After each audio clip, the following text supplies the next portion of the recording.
Hello बच्चों, कैसे हैं आप सभी लोग। आई होप आप सभी लोग अच्छे होंगे और अपना और अपनी फैमिली का ख्याल रख रहे होंगे। तो बच्चों, आज हम स्टार्ट करने वाले हैं लेक्चर नंबर 18, जिसमें मैं आपको बताने वाला हूँ हीट ट्रीटमेंट का पार्ट नंबर 3। ठीक है सर जी। लास्ट लेक्चर में मैंने आपको बताया था हीट ट्रीटमेंट का पार्ट नंबर 2, जिसमें मैंने आपको बताया था हार्डनेबिलिटी के बारे में और हार्डनेबिलिटी के क्या टेस्ट होते हैं उसके बारे में। और साथ में ही मैंने आपको समझाया था कि आपको समझाया था हार्डनेस और हार्डनेबिलिटी में क्या डिफरेंस है, उनको कैसे अलग अलग रखना है, क्या बिल्कुल क्लियर कट मैंने आपको सारी चीजें बताई थी। तो आज हम स्टार्ट करेंगे लेक्चर नंबर 18। लेकिन मैंने आपको लास्ट क्लास में बताया था, सभी बच्चों को याद हो सभी बच्चों को याद हो तो लास्ट क्लास में मैंने आपको बताया था कि हमारे 4 से 5 पार्ट आएंगे हीट ट्रीटमेंट में। तो पहले पार्ट नंबर 1 में हमने आपका क्या बताया था। पार्ट नंबर 1 में हमने आपको बताए थे जो आपके नॉर्मल हीट ट्रीटमेंट प्रोसेस होते हैं, जैसे कि आपके एनिलिंग क्या हो गया, ठीक है, नॉर्मलाइजिंग क्या हो गया, स्पेरोडाइजिंग क्या हो गया, ये सारी चीजें बात कही थी। पार्ट नंबर 2 में हमने आपको बताया था, क्योंकि पार्ट नंबर 1 हमने खत्म किया था कहाँ पर, हार्डनिंग पर। यानी कि हमने आपका हार्डनिंग पर खत्म किया था, जो कि क्या था, क्वेंचिंग वाला मेथड था। ठीक है, जहां पर हमें क्या मिल रहा था सर जी, मार्टेनसाइड मिल रहा था। जहां पर क्या मिल रहा था, मार्टेनसाइड मिल रहा था। तो उससे रिलेटेड एक टर्म था, मतलब उससे रिलेटेड क्या था, उसके आगे हमें पढ़ना था हार्डनिंग के बाद जो कॉन्सेप्ट था हार्डनेबिलिटी वाला, क्योंकि उसी से जुड़ा हुआ था। तो हमने आपको हार्डनेबिलिटी बताया था। फिर हमने आपको बताया था पार्ट 3 हम लेकर आएंगे किस पर, क्वेंचेंट्स पर। क्वेंचेंट्स पर पार्ट 3 लेकर आएंगे। क्वेंचेंट्स बेसिकली क्या होते हैं, क्वेंचिंग मीडिया जिसमें आपकी हार्डनिंग कराई, मतलब जो हार्डनिंग प्रोसेस है उसी को हम क्या बोलते हैं, क्वेंचिंग। मतलब हाई कूलिंग रेट्स के लिए कौन कौन से मुझे क्वेंचिंग मीडियम चाहिए, कौन कौन से लिक्विड्स में यूज कर सकता हूँ, वो क्वेंचेंट्स में थे। ठीक है, पार्ट नंबर 4 हम लेकर आने वाले थे किस पर, पार्ट नंबर 4 हम लेकर आने वाले थे आपका सरफेस हार्डनिंग एंड आपका केमिकल हीट ट्रीटमेंट प्रोसेसेस पर। लेकिन कुछ बच्चों ने हमको रिक्वेस्ट किया, उन्होंने कहा सर जी आप ऐसा करिए कि पार्ट नंबर जो 4 है आपका, जो सरफेस हार्डनिंग और केमिकल हीट ट्रीटमेंट प्रोसेस, उनको पहले ले आइए, क्वेंचेंट आप बाद में करा दीजिएगा। तो हमने कहा ठीक है, कोई बात नहीं, हम आपको सरफेस हार्डनिंग पहले करा देंगे। ठीक है, तो इसीलिए जो पार्ट नंबर 3 है आपका, वो आपका सरफेस हार्डनिंग के ऊपर है। ऐसा मत सोचिएगा कि क्वेंचेंट नहीं आएगा, आएगा बाद में आ जाएगा, हम उसको बाद में अपलोड कर देंगे, उसके ऊपर एक वीडियो बना देंगे। तो बच्चों, जैसा कि आपने कहा था कि आपको लेक्चर चाहिए इस पर, तो क्या हुआ, आज थोड़ा लेट हो गया मैं, ठीक है, क्योंकि मुझे थोड़ा टाइम नहीं मिल पाया। पर हाँ, मैंने बोला था कि संडे को लेक्चर आएगा तो मैं आपको संडे को प्रोवाइड कराऊंगा।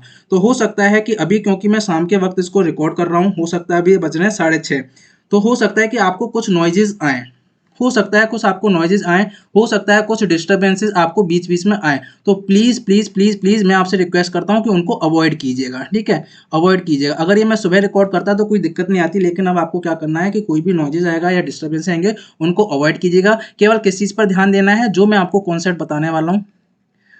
कॉन्सेप्ट बताने वाला हूँ उस पर आपको ध्यान देना है। ठीक है, क्या सभी बच्चों को पता चल गया क्या करना है? बिल्कुल पता चल गया सर जी। हम बिल्कुल भी नॉइजेस पर, डिस्टर्बेंस पर ध्यान नहीं देंगे, आप केवल हमको कॉन्सेप्ट बताइए, हमारा ध्यान केवल आपके कही हुई बातों पर रहेगा। तो बहुत बढ़िया बच्चों, थैंक यू उसके लिए, आपने मेरी बात मानी, उसके लिए बहुत बहुत धन्यवाद। चलिए आज का लेक्चर स्टार्ट करते हैं। कि सरफेस हार्डनिंग। देखो बच्चों, ऐसा मत सोचना कि सर जी ने बोल दिया कि हम लेक्चर लेके आएंगे और फिर सर जी लेक्चर नहीं लेके आए। ऐसी बात नहीं है, लेक्चर लेट हो सकता है थोड़ा, लेकिन जो मैंने प्रॉमिस कर दिया आपसे, जो प्रॉमिस कर दिया उसको मैं पूरा करूंगा। ठीक है, उसको मैं फुलफिल करूंगा। मैंने बोला है कि इस दिन लेक्चर लेके आऊंगा, तो लेक्चर, हाँ, हो सकता है कि सुबह नहीं आ पाए, दोपहर में नहीं आ पाए, मतलब उस दिन मैं आपको लेक्चर प्रोवाइड करा दूंगा। ठीक है, तो टेंशन वाली कोई बात नहीं है, सारे टॉपिक्स आपके धीरे धीरे कराए जाएंगे। जैसे जैसे मुझे टाइम मिलता चला जाएगा, आपको मैं अलग अलग टॉपिक्स, अलग अलग कॉन्सेप्ट बताते चला जाऊंगा। चलिए, बहुत बढ़िया सर जी। चलिए बात करते हैं आज का लेक्चर नंबर 18।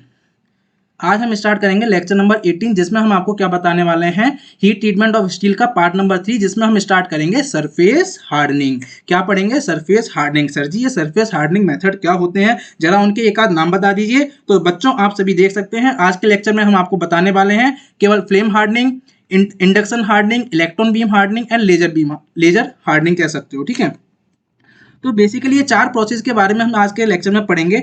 ज़्यादा लंबा लेक्चर नहीं जाएगा, हो मुश्किल से आपका 1 या 1.5 घंटा इसमें खत्म हो जाएगा। ठीक है, तो ज़्यादा लंबा लेक्चर नहीं होगा और हो सकता है कम टाइम में भी हम इसको खत्म करने की कोशिश करेंगे।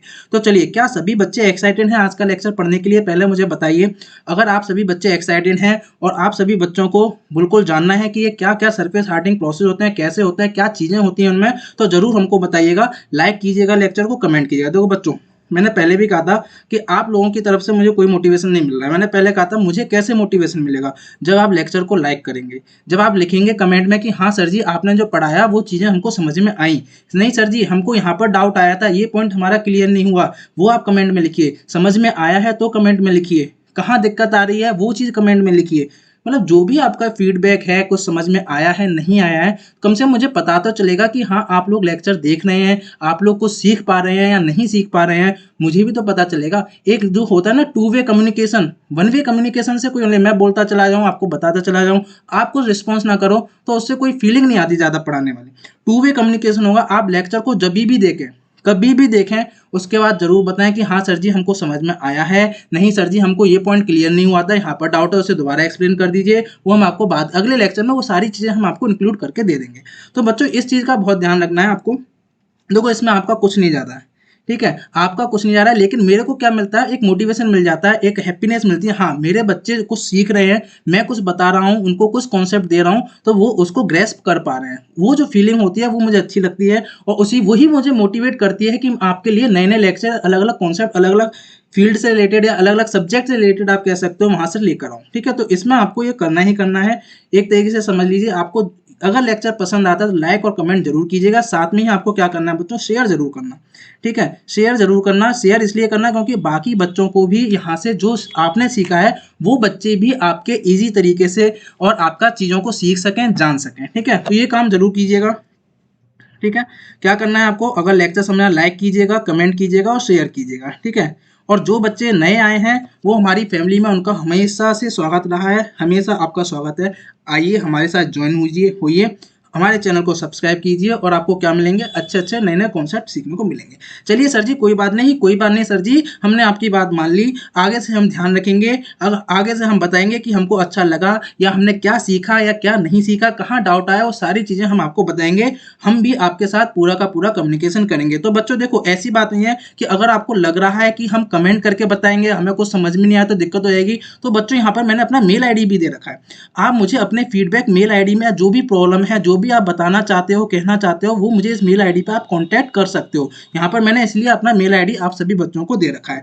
और दूसरी बात रही कि सर जी दूसरी बात बता दीजिए कांटेक्ट कैसे कर सकते हो, तो मैंने आपके लिए अब क्या किया है, एक टेलीग्राम चैनल बना दिया, उसका लिंक मैं आपका डिस्क्रिप्शन बॉक्स में आपका प्रोवाइड करा दूंगा, जिससे कि आप क्या करोगे, आपका जो टेलीग्राम चैनल है प्रोडजी लर्नर्स के नाम से है, तो यहाँ पर मैंने आपके लिए बना दिया है कि आपको यहाँ पर कोई भी दिक्कत आ रही है, यहाँ पर आप कुछ खुल के बिल्कुल आप बता सकते हैं, जो भी नोट्स वगैरह होंगे, जो भी आपको कुछ चाहिए वो मैं यहाँ पर आपको प्रोवाइड कराता रहूंगा। तो इसका लिंक मैं आपको क्या करूंगा, डिस्क्रिप्शन बॉक्स में प्रोवाइड करा दूंगा, क्लिक कीजिएगा और टेलीग्राम चैनल को हमारे को ज्वाइन कर लीजिएगा। वहाँ पर भी आप सभी लोगों का स्वागत है। और हम क्या करेंगे, हम सभी पूरी एक फैमिली मिलकर नई नई चीज़ों को सीखेंगे, और ये जो एजुकेशन है, जो हम आप चीज़ों को पढ़ा रहे हैं, कॉन्सेप्ट पढ़ा रहे हैं, पूरे हर जगह फैलाएंगे। चलिए सर जी बहुत बढ़िया बात कही, एकदम हमारे माइंड में सेट हो गई। अब हम आज का टॉपिक स्टार्ट करते हैं कि सरफेस हार्डनिंग क्या है। सर जी ये सरफेस हार्डनिंग की जरूरत कैसे पड़ी, बता दीजिए।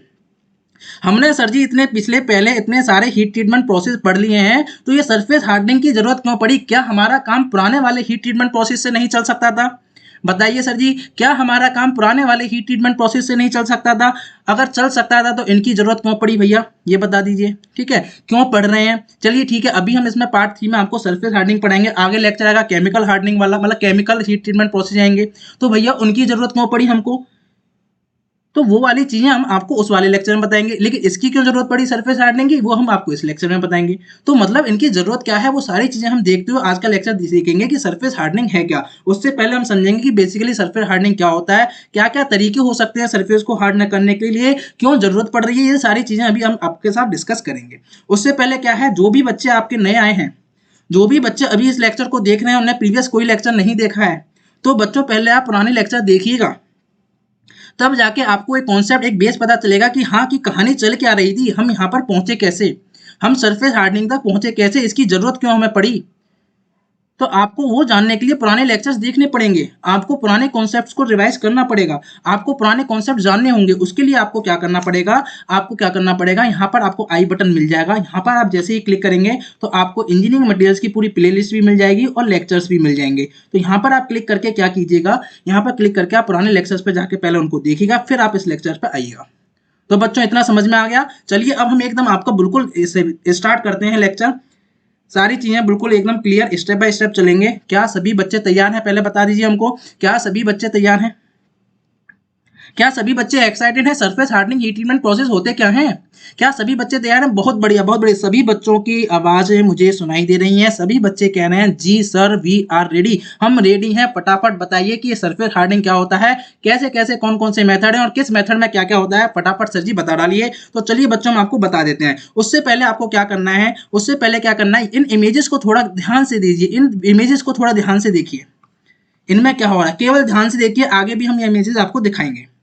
जी सर जी, जी सर जी, बिल्कुल ध्यान से देख लिया। अब देखिए लेक्चर को करते हैं स्टार्ट। तो जैसा कि मैंने आपको बताया था कि मुझे थोड़ा टाइम कम मिला था, तो कुछ मैंने आपका इसमें स्लाइड्स इंक्लूड करी हैं, कुछ हम क्या करेंगे डायरेक्टली आपको लिख लिख कर चीज़ें बता देंगे जो कि आपके काम की होंगी, ठीक है।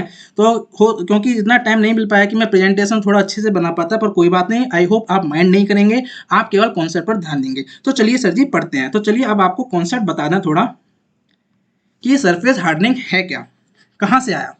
तो बच्चों आज जैसे कि हम स्टार्ट करेंगे वो है आपका सरफेस हार्डनिंग। चलिए सर जी बहुत बढ़िया। अब इसको स्टार्ट करने से पहले थोड़ा यहाँ साइड में आ जाइए। क्या सभी बच्चों को पुराना लेक्चर याद है, पुराने लेक्चर्स याद हैं हीट ट्रीटमेंट वाले? जी सर बिल्कुल याद है। क्या हो रहा था, हीट ट्रीटमेंट क्यों कर रहे थे, हीट ट्रीटमेंट क्यों कर रहे थे? हीट ट्रीटमेंट सर जी कर रहे थे, मटेरियल की प्रॉपर्टीज अपने अकॉर्डिंग हमको चाहिए थी, इसीलिए हम कर रहे थे, ठीक है। टू इम्प्रूव लिख दीजिए यहाँ पर, to improve the material properties of material, properties of material. बिल्कुल सही बात, बिल्कुल सही बात कर रहे थे। बहुत सारे तरीके बताए थे, बहुत सारे तरीके बताए थे, लेकिन हमने उसमें एक तरीका पढ़ा था हार्डनिंग।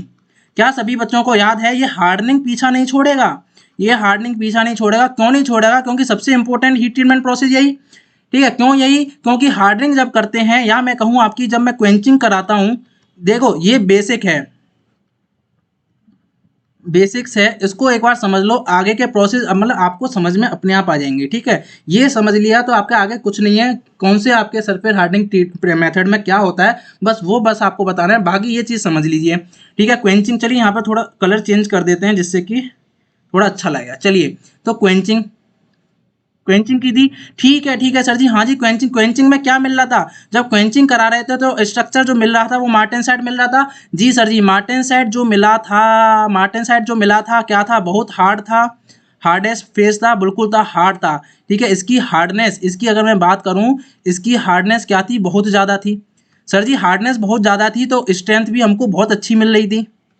जी सर जी बहुत अच्छी मिल रही थी, लेकिन क्या हुआ, ये आपका टफ नहीं था, टफ नहीं था, ये आपका क्या था, बिटल था, बिटल था। याद आया? हाँ सर जी, हाँ सर जी, ये कहानी तो पहले वाले लेक्चर में ही बताई थी, हाँ वहीं से, बिल्कुल वहीं से ये जुड़े हुए हैं सारी चीज़ें। देखिए ये कहानी वही थी सेम, ये बिटल था, बिटल होने की वजह से मुझे इसमें स्ट्रेंथ अच्छी मिली थी, हार्डनेस बढ़िया मिला था, लेकिन बिटल होने की वजह से मैं इसको यूज नहीं कर पा रहा था, मैं इसको यूज नहीं कर पा रहा था। तो एक तरीका लगाया गया, क्यों ना इसकी टेम्परिंग करा दी जाए, तो वो टेम्परिंग वाली हमने कहानी में आपको बता दिया था।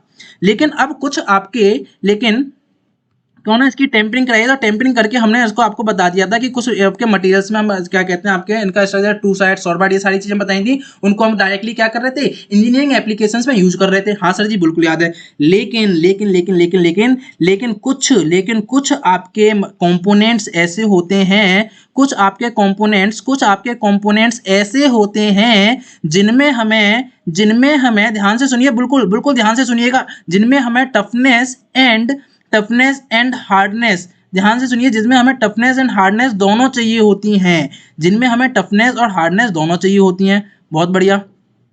अब दिक्कत क्या है, अगर आपकी हार्डनेस होगी ज़्यादा तो टफनेस नहीं मिलेगी, टफनेस होगी तो हार्डनेस नहीं मिलेगी, बड़ा चक्कर फंस गया, बड़ा चक्कर फंस गया। अब सर जी हमें थोड़ा कम क्लियर हो रहा है, थोड़ा आप अच्छे से बता पाएंगे क्या इसको, क्या अच्छे से बता पाएंगे? तो जी सर, जी सर, जी सर, जी सर, हाँ जी बच्चों, हम आपको थोड़ा अच्छे से बताते हैं। अब आप सभी लोगों ने, अगर आपने थोड़ा सा भी पढ़ा होगा तो आपको ये पता होगा कि जो हमारा मशीनिंग प्रोसेस होता है, मशीनिंग प्रोसेस पढ़ा है, मशीनिंग लेथ पर करते हैं या आप जिस पर भी कर रहे हो मशीनिंग प्रोसेस, ठीक है, उसमें टूल यूज होता है। कौन सा टूल होता है? Cutting tool, cutting tool use होता है। एक एग्जांपल समझ लीजिए, एक हम आपको एग्जांपल बता रहे हैं, ठीक है, एक एग्जांपल समझ लीजिए, उसमें कटिंग टूल यूज होता है। वो कटिंग टूल किसका होता है? जनरली आपका टंगस्टन, टंगस्टन कार्बाइड का होता है, ठीक है। अब ये टूल की प्रॉपर्टी क्या होती है, इस टूल में हमें चाहिए होती है एक हार्डनेस भी चाहिए होती है, हार्डनेस भी हमारी रिक्वायरमेंट होती है और टफनेस भी रिक्वायरमेंट होती है, याद है, याद है, याद है, बिल्कुल याद है। नहीं याद है तो आप समझ लीजिए, अगर नहीं आपको पता है तो आप समझ लीजिए। टूल में हमें हार्डनेस भी चाहिए होती है, टफनेस। टफनेस क्यों चाहिए होती है उस टूल में कि भैया इम्पैक्ट लोड, इम्पैक्ट लोड, अगर कोई सडन इम्पैक्ट मेरे टूल पर आ गया, कोई सडन इम्पैक्ट आ गया, एक झटका लग गया, कुछ हो गया, तो उसको मेरा सस्टेन कर पाए, उसको मेरा झेल जाए, उसके लिए मुझे क्या चाहिए होगा, टफनेस चाहिए होगी। हार्डनेस मुझे क्यों चाहिए होगी कि अगर मैं मशीनिंग कर रहा हूं, मैं मशीनिंग कर रहा हूं तो मेरे टूल का वियर एंड टीयर ना हो, वियर एंड टीयर ना हो, इसकी वजह से मुझे क्या चाहिए होगी, हार्डनेस। तो मेरे टूल में क्या चाहिए होगी, हार्डनेस भी मुझे चाहिए और मुझे टफनेस भी चाहिए। हाँ जी सर बिल्कुल चाहिए, लेकिन सर जी दिक्कत तो ये आ रही है, अगर मैं टफनेस मतलब पूरा टफ बना दूंगा टूल तो मुझे हार्डनेस नहीं मिलेगी, अगर मैं हार्ड बना दूंगा, पूरा हार्ड कर दूंगा तो मुझे टफनेस ही मिलेगी। अब बढ़िया बड़ी दिक्कत आ गई। तो उस केस में क्या करा जाता है, उस केस में क्या करा जाता है, उस केस में क्या करा जाता है, उस केस में करा जाता है कि इसका जो टूल है, इसका जो टूल है, टूल का हम सरफेस बनाते हैं, टूल का सरफेस बनाते हैं हार्ड, और इसका जो कोर होता है, कोर या फिर मैं कहूं इसका टूल का जो सेंटर होता है, उसको हम क्या रखते हैं, टफ रखते हैं। बिल्कुल बिल्कुल बिल्कुल। अब ऐसा करने के लिए कि भैया उसका टूल की कोर तो टफ रहे और सरफेस हार्ड हो जाए, उसका सरफेस हार्ड हो जाए, यानी सरफेस हार्ड होने का मतलब क्या, सरफेस पे मार्टेंसिटिक स्ट्रक्चर मुझे मिल जाए, लेकिन उसका सेंटर, उसकी कोर टफ रहे, तो उसमें मुझे क्या होगा, दोनों प्रॉपर्टी मिल जाएंगी। अगर इंपैक्ट लोड आए तो टफनेस वाली प्रॉपर्टीज काम कर जाएगी, वियर एंड टियर को रोकना है तो हार्डनेस, तो मुझे उसके सरफेस पे चाहिए हार्डनेस और सेंटर पे चाहिए टफ। अब इसी को करने के लिए, यही चीज करने के लिए हमारे पास आते हैं, यही चीज कि हमें सरफेस जब भी हार्ड चाहिए होता है, मुझे सरफेस जब भी हार्ड चाहिए होता है और सेंटर मतलब कोर अंदर से मुझे टफ, यानी जब मुझे हार्डनेस और टफनेस दोनों चाहिए होंगी, तब मैं क्या करता हूं, सरफेस हीट ट्रीटमेंट प्रोसेस की बात करता हूं। यानी कि मैं कहूं उस केस में हमारे पास जो टेक्निक है, हमारे पास जो टूल है, वो क्या है, सरफेस हार्डनिंग। उस केस में हमारे पास जो टूल है, जो टेक्निक है ऐसा करने के लिए, वो सरफेस हार्डनिंग है। अब इतना बताओ कि अब हमें सरफेस हार्डनिंग की जरूरत क्यों पड़ी, हमें सरफेस हार्डनिंग करना क्यों आवश्यक है, हम खाली क्वेंचिंग, खाली हार्डनिंग करके मार्टेन साइड बना के क्यों नहीं कर सकते थे। तो बच्चों आपको समझ में आया, अगर मैं पूरा मटेरियल ही मार्टेन साइड का बना दूंगा तो यूज नहीं कर पाऊंगा, इंपैक्ट लोड को नहीं झेल पाएगा, टफनेस बिल्कुल नहीं रहेगी, थोड़ा सा भी झटका लगा मेरा मटेरियल टूट के बिखर जाएगा। क्या आपके किसी काम का रहा, नहीं सर जी बिल्कुल नहीं रहा। क्या इंजीनियरिंग एप्लीकेशंस में यूज कर सकता हूं, बिल्कुल नहीं कर सकता हूं, बिल्कुल भी नहीं कर सकता हूं। तो मुझे क्या चाहिए होगा सर जी, मुझे चाहिए होगा कि मेरा ऊपर से तो टूल बिल्कुल हो सख्त, होता है ना, बिल्कुल ऊपर से एकदम सख्त हो, अंदर से एकदम दिल का मुलायम, जैसे होता है ना आदमी, बहुत से आपके लोग भी होते हैं, आपने पर्सनल देखे होंगे कि आपको ऊपर से बहुत टफ दिखेंगे, सख्त दिखेंगे, लेकिन अपने दिल के अंदर से जो दिल के होते हैं वो बहुत सॉफ्ट होते हैं। ठीक है, आपको लगेगा ये कितना सख्त इंसान है, लेकिन जब आप उसके दिल में झांक के देखोगे, टटोल के देखोगे, तब पता चलेगा ये तो बिल्कुल ही आपका बहुत ही सॉफ्ट हार्टेड पर्सन है। तो ऐसे ही हमें क्या चाहिए होते हैं, मटेरियल चाहिए होते हैं, बहुत से हमें ऐसे टूल्स चाहिए होते हैं, बहुत से हमें ऐसे कंपोनेंट्स चाहिए होते हैं जिनमें हमें हार्डनेस भी चाहिए होती है और टफनेस भी चाहिए होती है। जैसे एग्जाम्पल गियर्स, हर जगह गियर्स यूज हो रहे हैं, अगर ऐसा नहीं होगा, अगर गियर हार्ड ही हार्ड होते, मार्टेन सेट बना देते और जोड़ा बहुत भी झटका लगता, टफ नहीं होते, इम्पैक्ट लोड नहीं झेल पाते और क्या हो जाते, टूट जाते, क्या हो जाते, टूट जाते। आपने जहां पर भी गियर यूज करे थे, क्या वो आपका जिस भी एप्लीकेशन में यूज करे, कार्स में, ऑटोमोबाइल्स में यूज करे, कहीं भी आपने यूज करे, क्या वहां पर आपका पर्पज फुलफिल हो पाता, नहीं, नहीं हो पाता, खराब, आपका प्रोडक्ट बेकार हो गया, उसकी परफॉर्मेंस खराब हो गई। तो मुझे ऐसे चीजें की जरूरत पड़ी, ऐसे कंपाउंड मुझे बनाने की जरूरत पड़ी जहां पर मुझे उनका सरफेस चाहिए था हार्ड, और जहां उनकी कोर, उनका सेंटर मुझे चाहिए था टफ। ठीक है, और ऐसे ऐसा करने के लिए, ऐसा करने के लिए मुझे जिस प्रोसेस की, जिस हीट ट्रीटमेंट की आवश्यकता पड़ी, उन हीट ट्रीटमेंट को हमने बोला गया सरफेस हार्डनिंग। क्या सभी बच्चों को समझ में आया सरफेस हार्डनिंग क्यों जरूरत पड़ी और सरफेस हार्डनिंग किस लिए हमें करने की जरूरत है। सभी बच्चे फटाफट बता दीजिए, फटाफट हमको बता दीजिए, क्या सभी बच्चे बता रहे हैं, हाँ जी, हाँ जी, हाँ जी, सभी बच्चों की हमें बात सुनाई दे रही है, सभी बच्चे बोल रहे हैं जी सर, जी सर, जी सर, हमको बिल्कुल एकदम क्लियर हो गया कि ये हमें सरफेस हार्डनिंग की जरूरत क्यों पड़ी, ये सरफेस हार्डनिंग हम क्यों कर रहे हैं। एक मैंने आपको मशीनिंग मशीनिंग जो हम करते हैं आपकी लेथ पर, आपकी ड्रिलिंग वगैरह जो भी कर रहे हैं, वहां पर हमें जो टूल यूज करते हैं, वहां पर वो मैंने एग्जांपल भी आपको दे दिया कि वहां पर हमें उसका सरफेस चाहिए होता है आपका कैसा, हार्ड, अंदर से हमें चाहिए होता है टफ, अंदर से हमें क्या चाहिए होता है, टफ। समझ में आया। बिल्कुल समझ में आया, बिल्कुल समझ में आया, बिल्कुल समझ में आया। तो आई होप आपको ये समझ में आ गया होगा कि सरफेस हार्डनिंग हमें क्यों जरूरत पड़ी। चलिए सर जी, बिल्कुल समझ में आ गया। अब स्टार्ट करते हैं। थोड़ा सा यहाँ पर हम इसको डिलीट कर देते हैं। इसका आप स्क्रीनशॉट ले लीजिए, फटाफट स्क्रीनशॉट ले लीजिए, फटाफट स्क्रीनशॉट ले लीजिए। सर जी हमने स्क्रीनशॉट ले लिया और अब इसको हम करते हैं डिलीट। चलिए चलिए चलिए चलिए, जो बच्चे नहीं ले पाए हैं वो क्या कीजिएगा, वो क्या कीजिएगा, वो क्या कीजिएगा, पीछे जाकर स्क्रीनशॉट ले लीजिएगा। चलिए अब बात करते हैं, सरफेस हार्डनिंग को डिफाइन कर देते हैं। अब यहाँ से आप नोट्स बना सकते हो और जो मैंने पीछे आपको बताया था वो भी आप अपने नोट्स में इंक्लूड कर सकते हो एज अ इंट्रोडक्शन। वो भी आप अपने नोट्स में इंक्लूड कर सकते हो। समझ में आया? आप एग्जाम देने जा रहे हो, लिख रहे हो, ऐसा एग्जाम्पल देकर आ सकते हो। टीचर खुश हो जाएगा, मजा आ जाएगा। चलिए, सरफेस हार्डनिंग क्या है? अगर एग्जाम में आता है कुछ लिखना है तो हम आपको डेफिनेशन लिखा देते हैं, आप वो डेफिनेशन लिख लीजिएगा। ठीक है, तो डेफिनेशन हम इसकी लिख लेते हैं। मतलब सरफेस हार्डनिंग क्या है? It is a process. मैं शॉर्ट में लिखूंगा, मैं काफ़ी शॉर्ट में लिखूंगा, आप उसको बड़ा करके लिख लीजिएगा। मैं थोड़ा इसको पॉइंट वाइज में चीज़ों को लिखाऊंगा, ठीक है, जिससे हमारा टाइम थोड़ा कम लगे, ठीक है, नहीं तो ज़्यादा टाइम लग जाएगा। ठीक है, अगर मेरे पास टाइम होता तो पहले ही इसको लिख के आपका कर देता, लेकिन कोई बात नहीं, मैं आपको लिख के यहाँ पर सारी चीज़ें बता देता हूँ। चलिए, तो आप क्या लिखिएगा, ये क्या है? एक प्रोसेस है। सरफेस हार्डनिंग क्या है? एक प्रोसेस है। लिखिए, प्रोसेस बाय विच जनरली कहाँ यूज करते हैं? स्टील के जो कंपोनेंट, अगर स्टील के कंपोनेंट्स में हम इनको यूज कर लेते हैं, ठीक है, वैसे कोई भी होगा तो हम यूज कर लेंगे, लेकिन आपका स्टील के रहते, क्योंकि हम क्या पढ़ रहे हैं? आयरन कार्बन पढ़ते चले आ रहे हैं, स्टील पढ़ते आ रहे हैं। स्टील आपका सबसे ज्यादा यूज होने वाला मटेरियल है, तो सारी कहानी कांच के रेस्पेक्ट में चलेगी, स्टील के रेस्पेक्ट। सब ठीक है, समझ में आ गया। प्रोसेस बाय विच स्टील, लिखिए, process by which steel is given. यहाँ से आप अपने नोट्स बना सकते हैं, यहाँ से अपने नोट्स बना सकते हैं, कॉपी में एग्जाम में लिखने को आता है, कहीं भी आपको पूछा जाता है आप बता सकते हैं। It is a process by which steel is given a hard wear resistance, a hard wear resistant surface while. ठीक है, हमें क्या चाहिए? हमने आपको बताया सरफेस हार्डनिंग में क्या चाहिए? सरफेस हार्डनिंग में हमें चाहिए सरफेस हार्ड होना चाहिए, तो वही हमने डेफिनेशन में लिख दिया। ये एक प्रोसेस है, या आप ऐसे भी लिख सकते हो ये एक हीट ट्रीटमेंट प्रोसेस है। आप ऐसे भी लिख सकते हो ये एक हीट ट्रीटमेंट प्रोसेस है, ठीक है, ऐसे भी लिख लीजिए और अच्छा लगेगा। ये क्या है? हीट ट्रीटमेंट प्रोसेस है, जिसके थ्रू हम क्या करते हैं? स्टील के सरफेस को बनाते हैं हार्ड। जो मैंने आपको बताया है केवल वही लिखना है अपनी लैंग्वेज में, कुछ नहीं करना। The it is a process by which steel is given a hard wear resistant surface while maintaining, या आप लिख सकते हो retaining, while retaining a ductile and tough core मतलब उसका सेंटर। ठीक है, तो हमें क्या चाहिए? उसके सेंटर को चाहिए हमें टफ होना चाहिए। वही हमने लिख दिया कि आपका ये प्रोसेस है जिसमें आपको सरफेस चाहिए, हार्ड वियर रेजिस्टेंट सरफेस चाहिए, लेकिन उसकी कोर कैसी होनी चाहिए? डक्टाइल होनी चाहिए और टफ होनी चाहिए। क्या डेफिनेशन समझ में आई? क्या डेफिनेशन समझे? छोटी सी डेफिनेशन है, ज्यादा आपको कहीं उसमें नहीं जाना, छोटी सी डेफिनेशन है आपकी।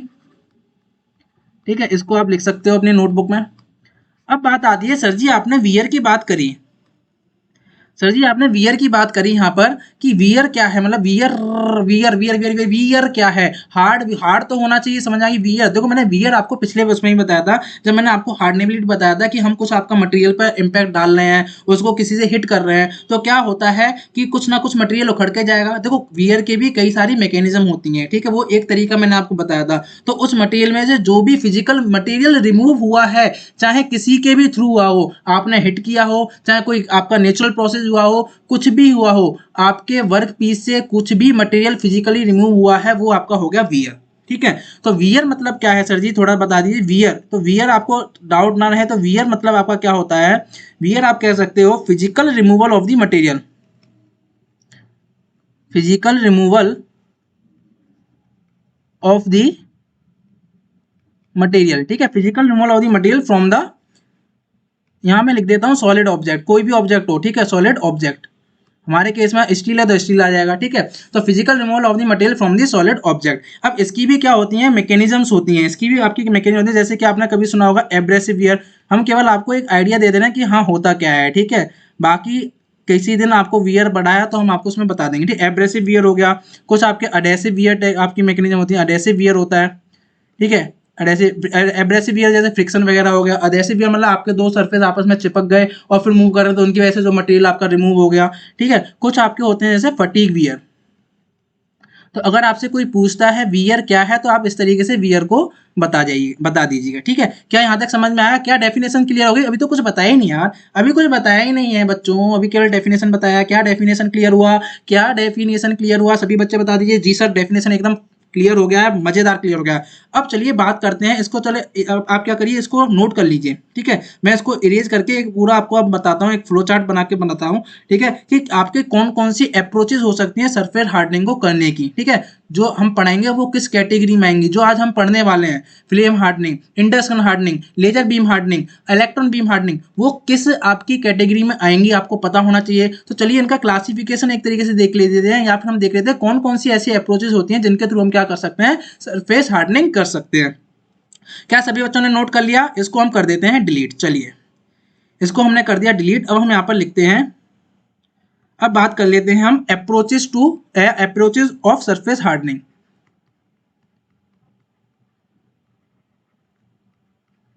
सर जी अप्रोचेज क्या क्या है, कैसे कैसे हो सकती है अप्रोचेज टू सरफेस हार्डनिंग? ठीक है, आप अपनी नोटबुक में लिख सकते हो बिल्कुल एज इट, अगर आता है इंट्रोडक्शन में लिख दीजिएगा फटाफट, कोई दिक्कत नहीं होगी, आपका अच्छे से एक आंसर लिखने लायक बन जाएगा। चलिए कोई बात नहीं। और अब इसमें बात करते हैं अप्रोचेस कौन कौन सी हैं, इसकी अप्रोचेस कौन कौन सी हैं। तो बात कर लेते हैं। तो तीन अप्रोचेस हैं बेसिकली तीन अप्रोचेस में इसको डिवाइड कर दिया गया है। तीनों अप्रोचेस देख लेते हैं। तीन अप्रोचेस हैं आपकी, 1, 2 एंड 3। चलिए चलिए चलिए चलिए चलिए फटाफट साथ में लिखते चले जाइए। ठीक है, नहीं तो क्या करना, स्क्रीनशॉट ले लीजिएगा, बाद में लिख लीजिएगा, लेकिन समझना जरूरी है। कोई भी दो काम एक साथ मत करना। अगर लिख रहे हो तो समझना मत, और जिस टाइम समझ रहे हो उस टाइम लिखना मत। ठीक है, एक बार में एक ही काम। ठीक है, समझ रहे हो तो उस टाइम केवल समझने पर ध्यान। बिल्कुल ठीक, समझ में आया? बिल्कुल सर जी, बिल्कुल आपकी बात मान ली। और एक साथ दो तीन काम करोगे तो ना आप समझ पाओगे ना लिख पाओगे, कुछ भी कॉन्सेप्ट समझ में नहीं आएगा। ठीक है, चलिए तो पहले समझ लेते हैं कि क्लासिफिकेशन है कौन कौन सी इनकी अप्रोचेज हैं। चलिए पहली अप्रोच पहली अप्रोच आपकी होती है थर्मोकेमिकल डिफ्यूजन मेथड्स। पहली अप्रोच आपकी होती है thermochemical thermochemical diffusion methods. Thermochemical diffusion method, बिल्कुल ठीक सर जी, बिल्कुल ठीक। दूसरी जो अप्रोच होती है आपकी, दूसरी जो अप्रोच होती है वो होती है आपकी अप्लाइड एनर्जी,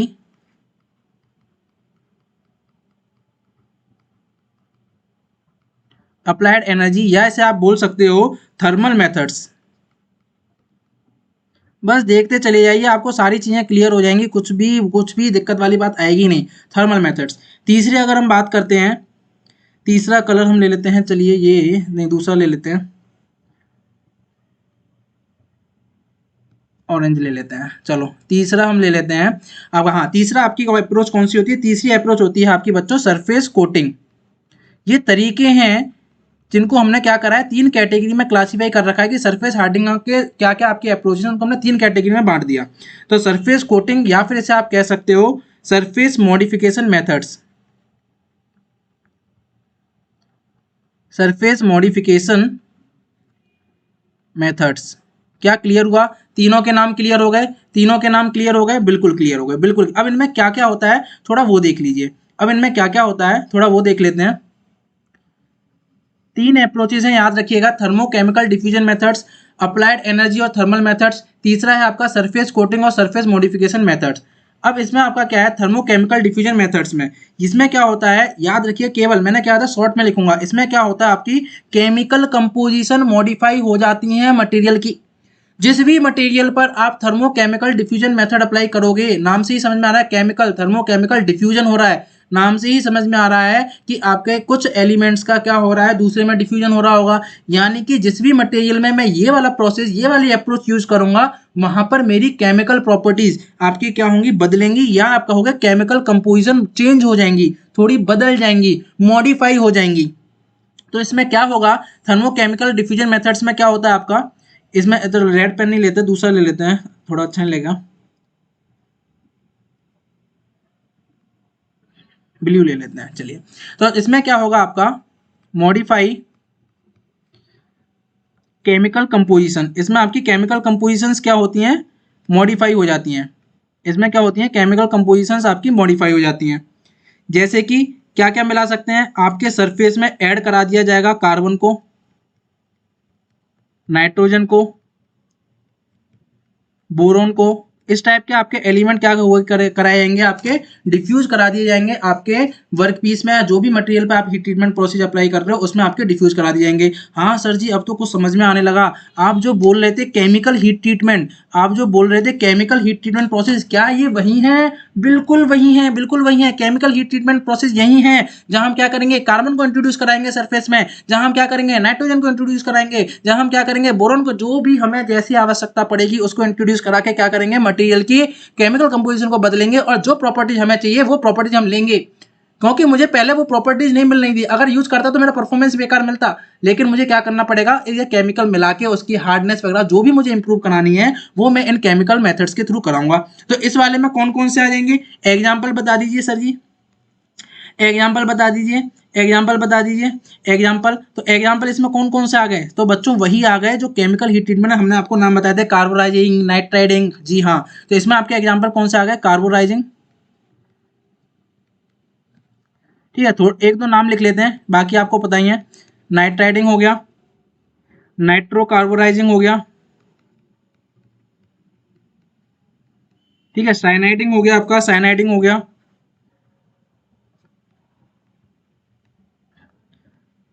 ठीक है। आप बोरोनाइजिंग भी होता है एक, बोरोनाइजिंग, ठीक है, बहुत सारे होते हैं, एक्सेट्रा। क्या क्लियर हुआ, क्या क्लियर हुआ, क्या क्लियर हुआ सभी बच्चों को, बिल्कुल क्लियर हो गया, बिल्कुल क्लियर हो गया, बिल्कुल क्लियर हो गया। अब बात कर लेते हैं अप्लाइड और थर्मल मेथड्स को, अब बात कर लेते हैं अप्लाइड और थर्मल मेथड्स की। इनमें क्या होता है, ध्यान रखिएगा, केमिकल वाले में केमिकल कंपोजिशन चेंज हो रही थी, लेकिन इनमें हम थर्मल मेथड यूज कर रहे हैं। कोई भी आपका बाहर से कोई भी एलिमेंट ऐड नहीं कर रहे हैं, केवल थर्मल मतलब हीट, हीटिंग वाले मेथड यूज कर रहे हैं। तो क्या केमिकल कंपोजिशन बदलेगा, सभी बच्चे बताएं, क्या केमिकल कंपोजिशन बदलेगा? जी नहीं सर, बिल्कुल नहीं बदलेगा, क्योंकि इसमें हम कोई भी आपका केमिकल एलिमेंट या कोई भी आपका बाहरी एलिमेंट हम इसमें डिफ्यूज करा ही नहीं रहे। इसमें नाम से ही पता चल रहा है अप्लाइड एनर्जी या थर्मल एनर्जी, थर्मल मतलब हीट, यानी कि हीट प्रोवाइड करा रहे होंगे। क्या केमिकल कंपोजिशन बदलेगी उससे? नहीं सर जी, केमिकल कंपोजिशन नहीं बदलेगी। तो इसमें आपको केवल पॉइंट क्या याद रखना है, इसमें पॉइंट आपको याद रखना है, do not modify the chemical composition. ये क्या करते हैं, डू नॉट, देखो मैंने आपको पहले ही कहा था कि इस पर थोड़ी मेरी राइटिंग थोड़ी अजीब सी आती है, लेकिन आई होप आपको अंडरस्टैंडेबल होगी, आप समझ पा रहे होंगे, ठीक है। तो ऐसा कोई माइंड मत करना कि खराब, ऐसी बात नहीं है, खराब राइटिंग नहीं, बढ़िया राइटिंग है, लेकिन हाँ इस पर थोड़ा अभी आदत नहीं है मेरे को लिखने की, पड़ जाएगी, लेकिन आपको इतना है कि आपको समझ में आ रहा होगा, ठीक है। तो कोई बात नहीं सर जी, कोई बात नहीं, हमें बस समझ में आ रहा है, आप जो बोल रहे हैं हम नोट करते चले जाना, कोई दिक्कत वाली बात नहीं है। चलिए, तो इसमें क्या लिखना है, do not modify the chemical composition, ये आपकी केमिकल कंपोजिशन को मॉडिफाई नहीं करते हैं, पहला पॉइंट। कुछ नहीं, सिंपल है, रटना कुछ भी नहीं, अपने आप चला है। केवल क्या होगा, प्रॉपर्टीज इंप्रूव होंगी, प्रॉपर्टीज इंप्रूव होंगी, कैसे? तो सर जी प्रॉपर्टीज कैसे इंप्रूव होंगी इसकी, भैया हम इसमें थर्मल मेथड है, हीट प्रोवाइड कर रहे हैं, और भैया हीट प्रोवाइड इतने दिन से पढ़ाते चले जा रहे हैं, हीट ट्रीटमेंट बता दिया, क्या वहां पर हम हीट ही तो कर रहे थे, क्या वहां पर हम हीट कर रहे थे ना, क्या हीट ट्रीटमेंट हीट कर रहे थे, बिल्कुल कर रहे थे। हीट करा के क्या करा रहे थे, क्वेंचिंग कूलिंग करा रहे थे, हाँ। उससे फाइनली क्या हो रहा था, जरा सोच के बताइए, उससे फाइनली क्या हो रहा था। अब एक बच्चे ने बोला, अब बच्चे ने बोला सर जी उससे हमारा स्ट्रक्चर बदल रहा था।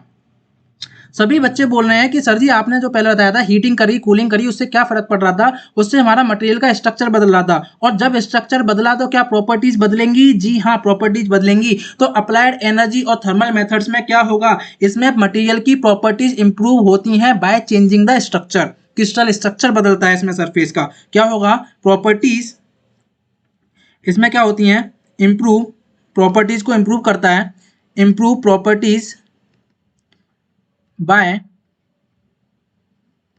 चेंजिंग क्रिस्टल स्ट्रक्चर लिख लो, या सरफेस, क्योंकि सरफेस हीट ट्रीटमेंट में सरफेस के स्ट्रक्चर को बदलेगा, पूरे मटेरियल के को बदलेगा, थ्रू आउट बदल देगा स्ट्रक्चर नहीं, सरफेस पे अप्लाई कर रहे हैं तो सरफेस के स्ट्रक्चर को बदलेगा, और जब सरफेस का स्ट्रक्चर बदलेगा तो उसकी प्रॉपर्टीज बदलेंगी, जी हाँ उसकी प्रॉपर्टीज बदलेंगी। अब सर जी इसके कुछ नाम बता दीजिए, एग्जाम्पल हो जाए इसके कुछ, इसके कुछ एग्जाम्पल हो जाए, इसके कुछ एग्जाम्पल हो जाएं तो इसके एग्जाम्पल आपके आ गए, जैसे कि आपका फ्लेम हार्डनिंग। वाह सर जी, ये तो वही नाम है जो अब हम पढ़ने वाले हैं। जी हाँ बच्चों, ये वही नाम है, इसलिए आपको बताना जरूरी था कि आपको एक पता चले कि कैसे कैसे हम फ्लेम हार्डनिंग तक इन तक पहुंच रहे हैं। ठीक है, flame hardening, induction hardening, flame hardening, induction hardening, और दूसरा आप कह सकते हो इलेक्ट्रॉन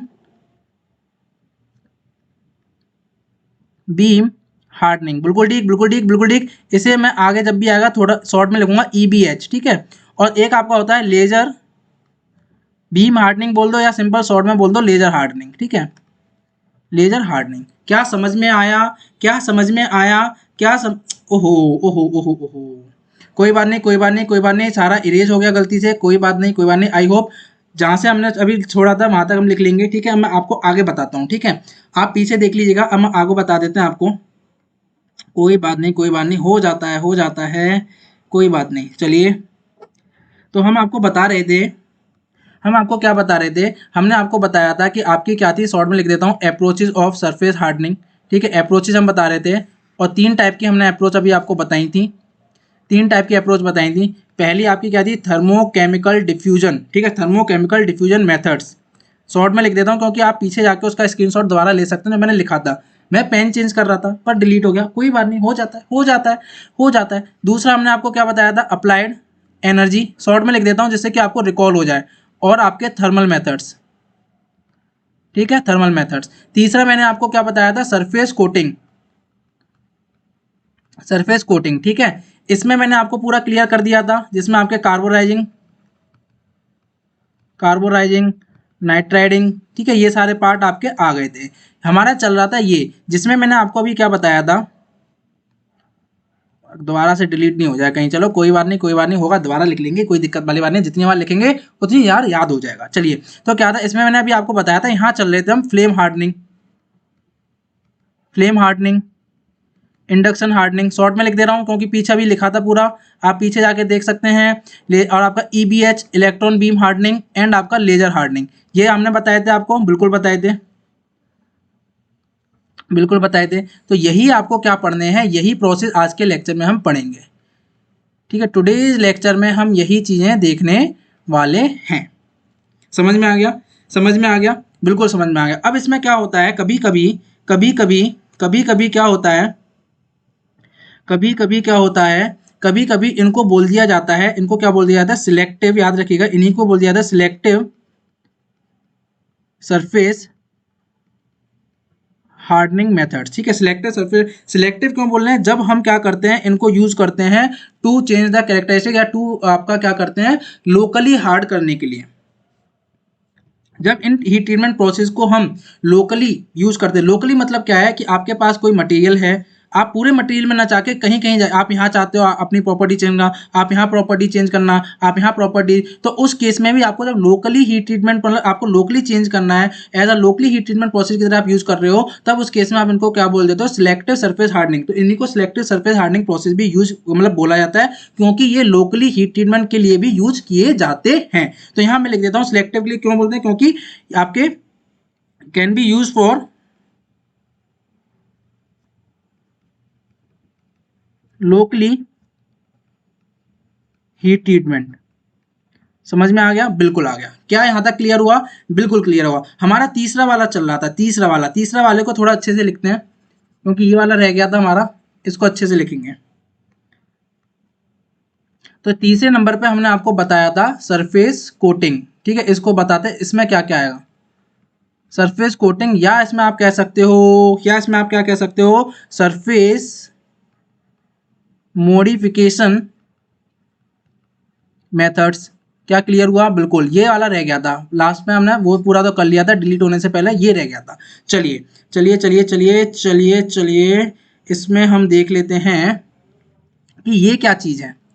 अब आपका सरफेस कोटिंग देखो, नाम से ही पता चल रहा है कि पहले वाले में हमने डिफ्यूजन करा दिया, दूसरे वाले में हमने हीट यूज कर ली, तीसरे वाले हम क्या करेंगे, किसी और मटेरियल की कोटिंग ही करा देंगे।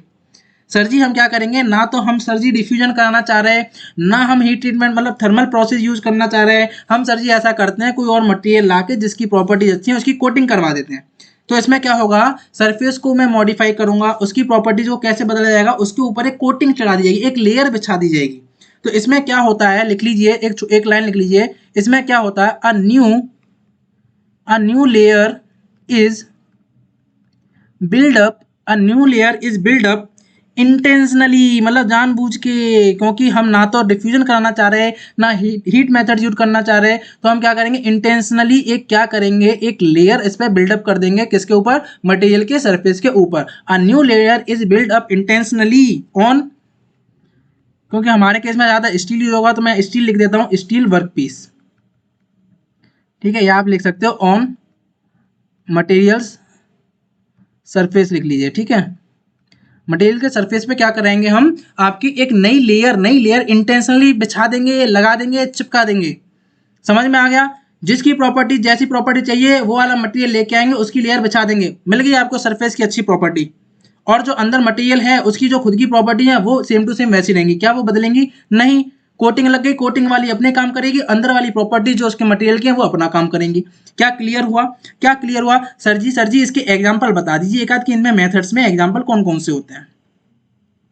तो इनके एग्जाम्पल लिख लीजिए, इसके एग्जाम्पल लिख लीजिए। एग्जाम्पल जैसे इसमें आपके आ जाते हैं, इसमें एग्जाम्पल लीजिए, क्रोमियम प्लेटिंग। कभी कभी हम क्या करते हैं, क्रोमियम की, जैसे कि मुझे क्या चाहिए, कोरोजन रेजिस्टेंट चाहिए, तो मैं क्या करता हूँ, कभी क्रोमियम की प्लेटिंग करा दूंगा, क्रोमियम प्लेटिंग हो गया। दो इंपॉर्टेंट मेथड आते हैं इसमें, आपको होता है केमिकल वेव, आपने नाम सुने होंगे I hope, chemical vapour decomposition, ये इन्हीं में आते हैं, केमिकल वेपर डिकम्पोजिशन, क्या हो गया, CVD।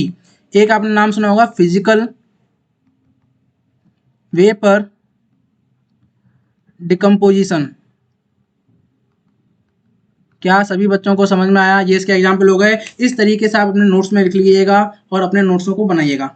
क्या यहाँ तक क्लियर हुआ सभी बच्चों को, क्या यहाँ तक सभी बच्चों को क्लियर हो गया, यहाँ तक हमने आपको एक आइडिया बता दिया, यहाँ तक हमने आपको एक चीज़ समझा दी कि किस तरीके से सरफेस हार्डनिंग की आपकी जरूरत क्यों पड़ी, सरफेस हार्डनिंग क्या है, और आपके क्या क्या अप्रोचेज होते हैं जिनके थ्रू मैं क्या कर सकता हूँ, जिनके थ्रू मैं आपकी सरफेस हार्डनिंग करा सकता हूँ, जिनको यूज करके मैं सरफेस हार्डनिंग कर सकता हूँ।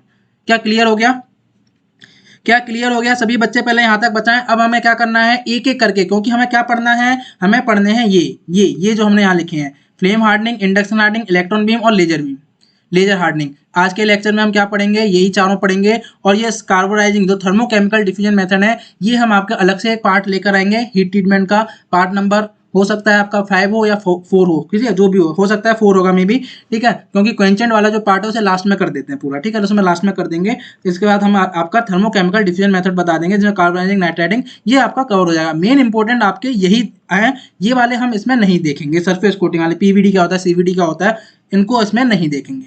क्या सभी बच्चों को क्लियर हो गया, किसी भी बच्चे को यहाँ तक कोई डाउट, फटाफट बताइए, किसी भी बच्चे को यहाँ तक कोई डाउट, क्या सभी बच्चों को क्लियर हो गया, सभी बच्चे फटाफट बताइए, जी सर हमको बिल्कुल एकदम क्लियर हो गया है, और हमको सभी बच्चों का आंसर मिल चुका है, जवाब आ चुका है, सर जी यहाँ तक हमको सारी चीजें क्रिस्टल क्लियर हो चुकी हैं। अब चलिए एक एक करके इन प्रोसेस, ये जो आपके मेथड है, flame hardening, induction hardening, EBH, laser hardening, क्या होते हैं सर जी बता दीजिए।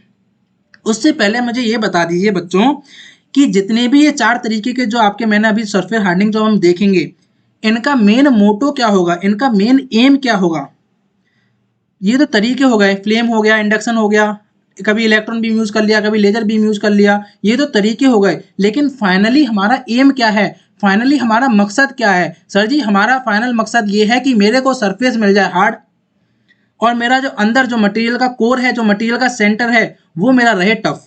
मटेरियल की सेंटर की प्रॉपर्टीज, मटेरियल की कोर की प्रॉपर्टीज ना बदलें, उसकी सरफेस की प्रॉपर्टीज बदल जाएं। से जितने भी आपके मेथड हैं, चाहे इलेक्ट्रॉन हो, चाहे लेजर हो, चाहे आपका इंडक्शन हो, चाहे आपका फ्लेम हो, सबका मकसद एक ही होगा कि मुझे सरफेस की प्रॉपर्टीज को बदलना है without changing the internal properties और the core properties of the material. मैं मटेरियल की कोर प्रॉपर्टीज को, सेंटर प्रॉपर्टीज को नहीं बदलूंगा, लेकिन इस केस में जो हम आज पढ़ने वाले हैं, हम क्या देख रहे थे कि हमें मटेरियल का सरफेस चाहिए हार्ड, मटेरियल का सरफेस चाहिए हार्ड, सेंटर में चाहिए कोर चाहिए टफ। तो जितने भी ये चारों प्रोसेस हैं सर जी, इनका एक ही एम है, एक ही मकसद है कि मेरा सरफेस हो जाए हार्ड और कोर मेरी रहे केवल टफ। बिल्कुल ठीक, बिल्कुल ठीक। अब क्या है, चलिए एक एक करके देखते हैं इनके अंदर क्या है। तो चलिए बच्चों स्टार्ट करते हैं फ्लेम हार्डनिंग से, ठीक है, फ्लेम हार्डनिंग से स्टार्ट करते हैं। यहाँ पर आप देख सकते हैं, या आप लिख सकते हो, यहाँ पर मैंने कुछ आपके पॉइंट्स लिख रखे हैं तो आप एग्जाम में लिख के आ सकते हो। लेकिन फ्लेम हार्डनिंग क्या है, अब आपको देखो समझने में कोई दिक्कत नहीं आने वाली, क्योंकि आपको सरफेस हार्डनिंग पूरा का पूरा माइंड में घुस चुका है। आपके माइंड में पूरा सेट करा दिया कि सरफेस हार्डनिंग है क्या, जरूरत क्यों पड़ी। अब जितने भी मेथड आ जाएं, कार्बोनाइज आपका केमिकल वाले भी आ जाएं, कार्बोनाइजिंग आ जाए, नाइट्रेटिंग आ जाए, चाहे आपका फ्लेम हार्डनिंग आ जाए, आप इतने कैपेबल हो कि कुछ लिख पाओगे। अब जैसा कि यहाँ फ्लेम हार्डनिंग है, जैसा कि यहाँ फ्लेम हार्डनिंग है, आप सभी बच्चों को पता है कि एक सरफेस हार्डनिंग हीट ट्रीटमेंट का एक मेथड है। तो भैया हार्डनिंग कराई जाएगी with the use of the flame. मैं फ्लेम को यूज करके क्या कराऊंगा, हार्डनिंग कराऊंगा। पहले तो सुन लीजिए केवल जो हम बोल रहे हैं।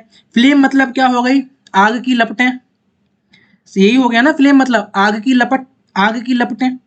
तो फ्लेम से क्या कराया जाएगा, हीट कराया जाएगा।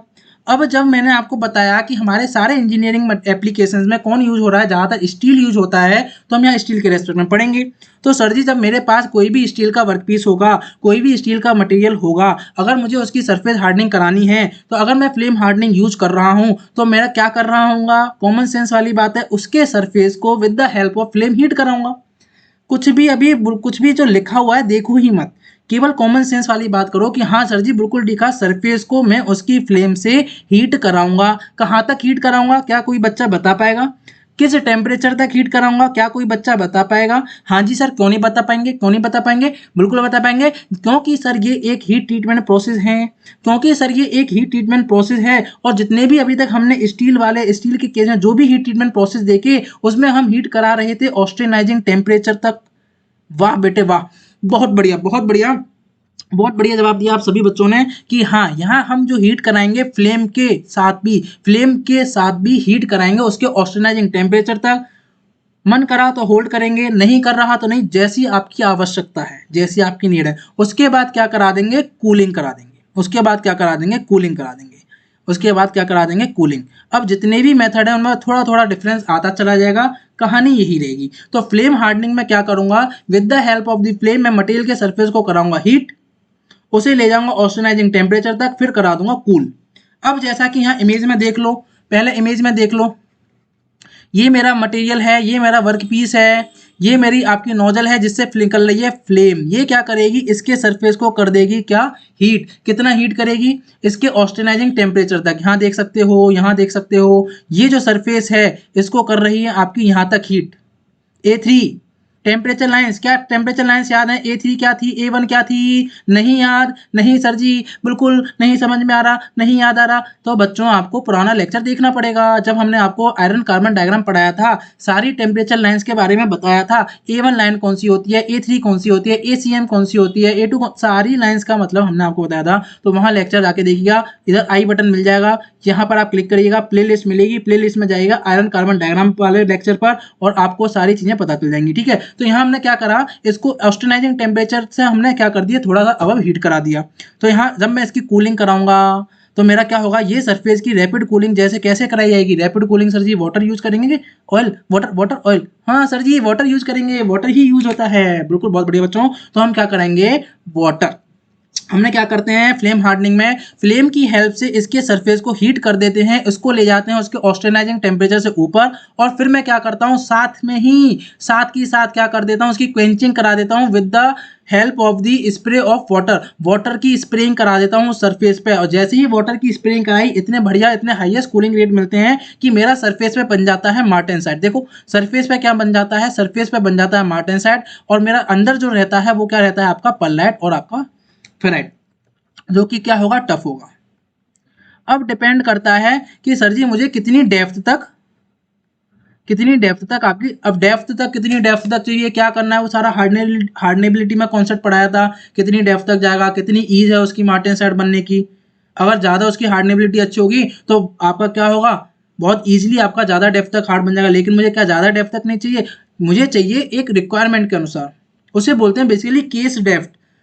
ठीक है, एक केस डेप्थ, उसे क्या बोलते हैं, केस डेप्थ बोलते हैं। ये मैं आपको बताऊंगा जब आपको केमिकल हीट ट्रीटमेंट प्रोसेस बताऊंगा। तो जनरली आपका कुछ कांस्टेंट टाइम आपका क्या होता है, आप कह सकते हो डायरेक्टली प्रोपोर्शन टू आपका टाइम, टाइम के प्रोपोर्शन होता है कि आप कितनी देर तक यहाँ पर सरफेस पर हीट ट्रीटमेंट करा रहे हो। जितनी देर तक कराओगे, जितना हीट ट्रीटमेंट कराओगे, उतनी ही ज़्यादा आपको क्या मिल जाएगी, केस की डेप्थ मिल जाएगी, उतनी ही डेप्थ तक आपको क्या मिलेगा, हार्डनेस मिलेगी। तो वो डिपेंड करता है आपको कितनी डेप्थ तक चाहिए। तो क्लियर हुआ फ्लेम हार्डनिंग के केस में कर क्या रहे हैं। फ्लेम हार्डनिंग के केस में फ्लेम को यूज कर रहे हैं सरफेस को हीट करने के लिए, उसके ऑस्टेनाइजिंग टेम्परेचर से ऊपर, और फिर उसके क्या कराते हैं, वाटर स्प्रे करा के उसकी करा देते हैं कूलिंग। ये देखिए यहाँ पर हमने एक डायग्राम लगा रखा है, फटाफट देखिए, फटाफट देखिए, फटाफट देखिए। यहाँ पर हमने एक डायग्राम लगा रखा है। यहाँ देखिए किस तरीके से ऊपर से निकल रही है फ्लेम।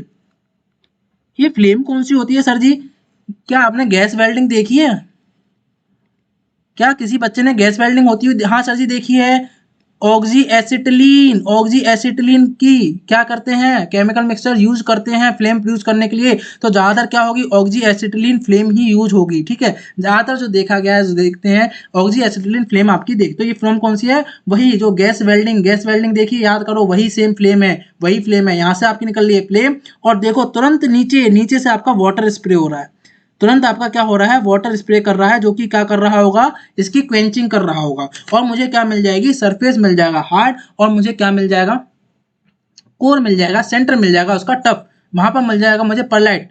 तो मेरी आवश्यकता, मेरी जो नीड थी कि सरफेस हार्ड हो, कोर टफ हो, वो मेरी यहाँ से पूरी हो जाएगी। जी सर पूरी हो जाएगी, जी सर पूरी हो जाएगी। चलिए चलिए चलिए चलिए, अब देख लेते हैं कि यहाँ पर हमने लिखा क्या है। अब मेरे को लगता है आपको जितना मैंने बताया वो क्लियर हो गया होगा। अब देखिए क्या लिखा है, फ्लेम हार्डनिंग है, आपके एग्जाम पॉइंट ऑफ व्यू से है, जो भी आपको नोट्स लिखना है, लिखना आप लिखने के लिए हो, आप यहाँ से लिख सकते हैं। Flame hardening is the simplest form of the surface hardening heat treatment. ठीक है, सिंपलेस्ट है। किस किस के लिए यूज किया जाता है, आपके गेयर्स, किस किस के लिए यूज होता है आपका, जो कि आपके heating of the large work piece,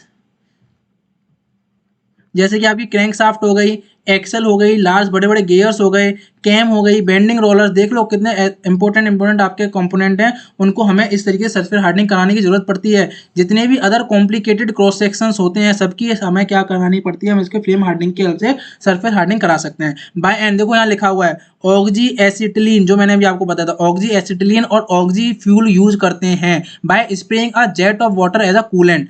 coolant मतलब क्वेंचिंग मीडियम, या क्वेंचेंट जो आपका है वो उसमें क्या रहेगा, आपका वाटर रहेगा।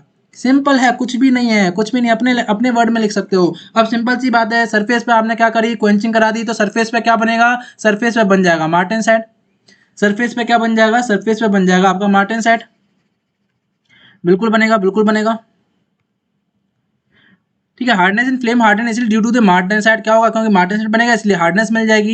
एंड लोअर बेनेडिक स्ट्रक्चर आपका कभी कभी देखो क्या हो सकता है, मार्टेनसाइट बन सकता है या आपका लोअर बेनेडिक। लोअर बेनेडिक की आपकी क्या होगी, थोड़ी आपकी क्या हो जाएगी, जो हार्डनेस है वो थोड़ी कम हो जाएगी, और आपकी मार्टेनसाइट की ज़्यादा। डिपेंड करता है आपको कितनी हार्डनेस चाहिए, कितनी हार्डनेस डिपेंड करता है, या तो मार्टेनसाइट बना लो या फिर लोअर बेनेट बना लो। मार्टेनसाइट की अगर आपको अंदाजा नहीं तो हम आपको बता देते हैं, इसकी जो आपकी हार्डनेस होती है लगभग आपकी 65। ये क्या है, आरसी रॉकवेल, रॉकवेल हमने बताया था हार्डनेस को मेजर करने के लिए टेस्ट होते हैं, Vickers hardness, Knoop hardness, Rockwell hardness, Brinell hardness. ठीक है, हो सका तो कभी हम आपको बता देंगे जब हार्डनेस पढ़ेंगे तब। ठीक है, और इसकी हो गई आपकी लोअर बेनाइट की, आप कह सकते हो 55, 56 से 57 कह सकते हो लगभग। तो आप कंपेरिजन कर सकते हो, इसकी हार्डनेस ज़्यादा है, इसकी हार्डनेस थोड़ी कम है, लेकिन इतनी भी ज़्यादा कम नहीं है, इतनी भी ज़्यादा कम नहीं है, लेकिन हाँ कम तो है।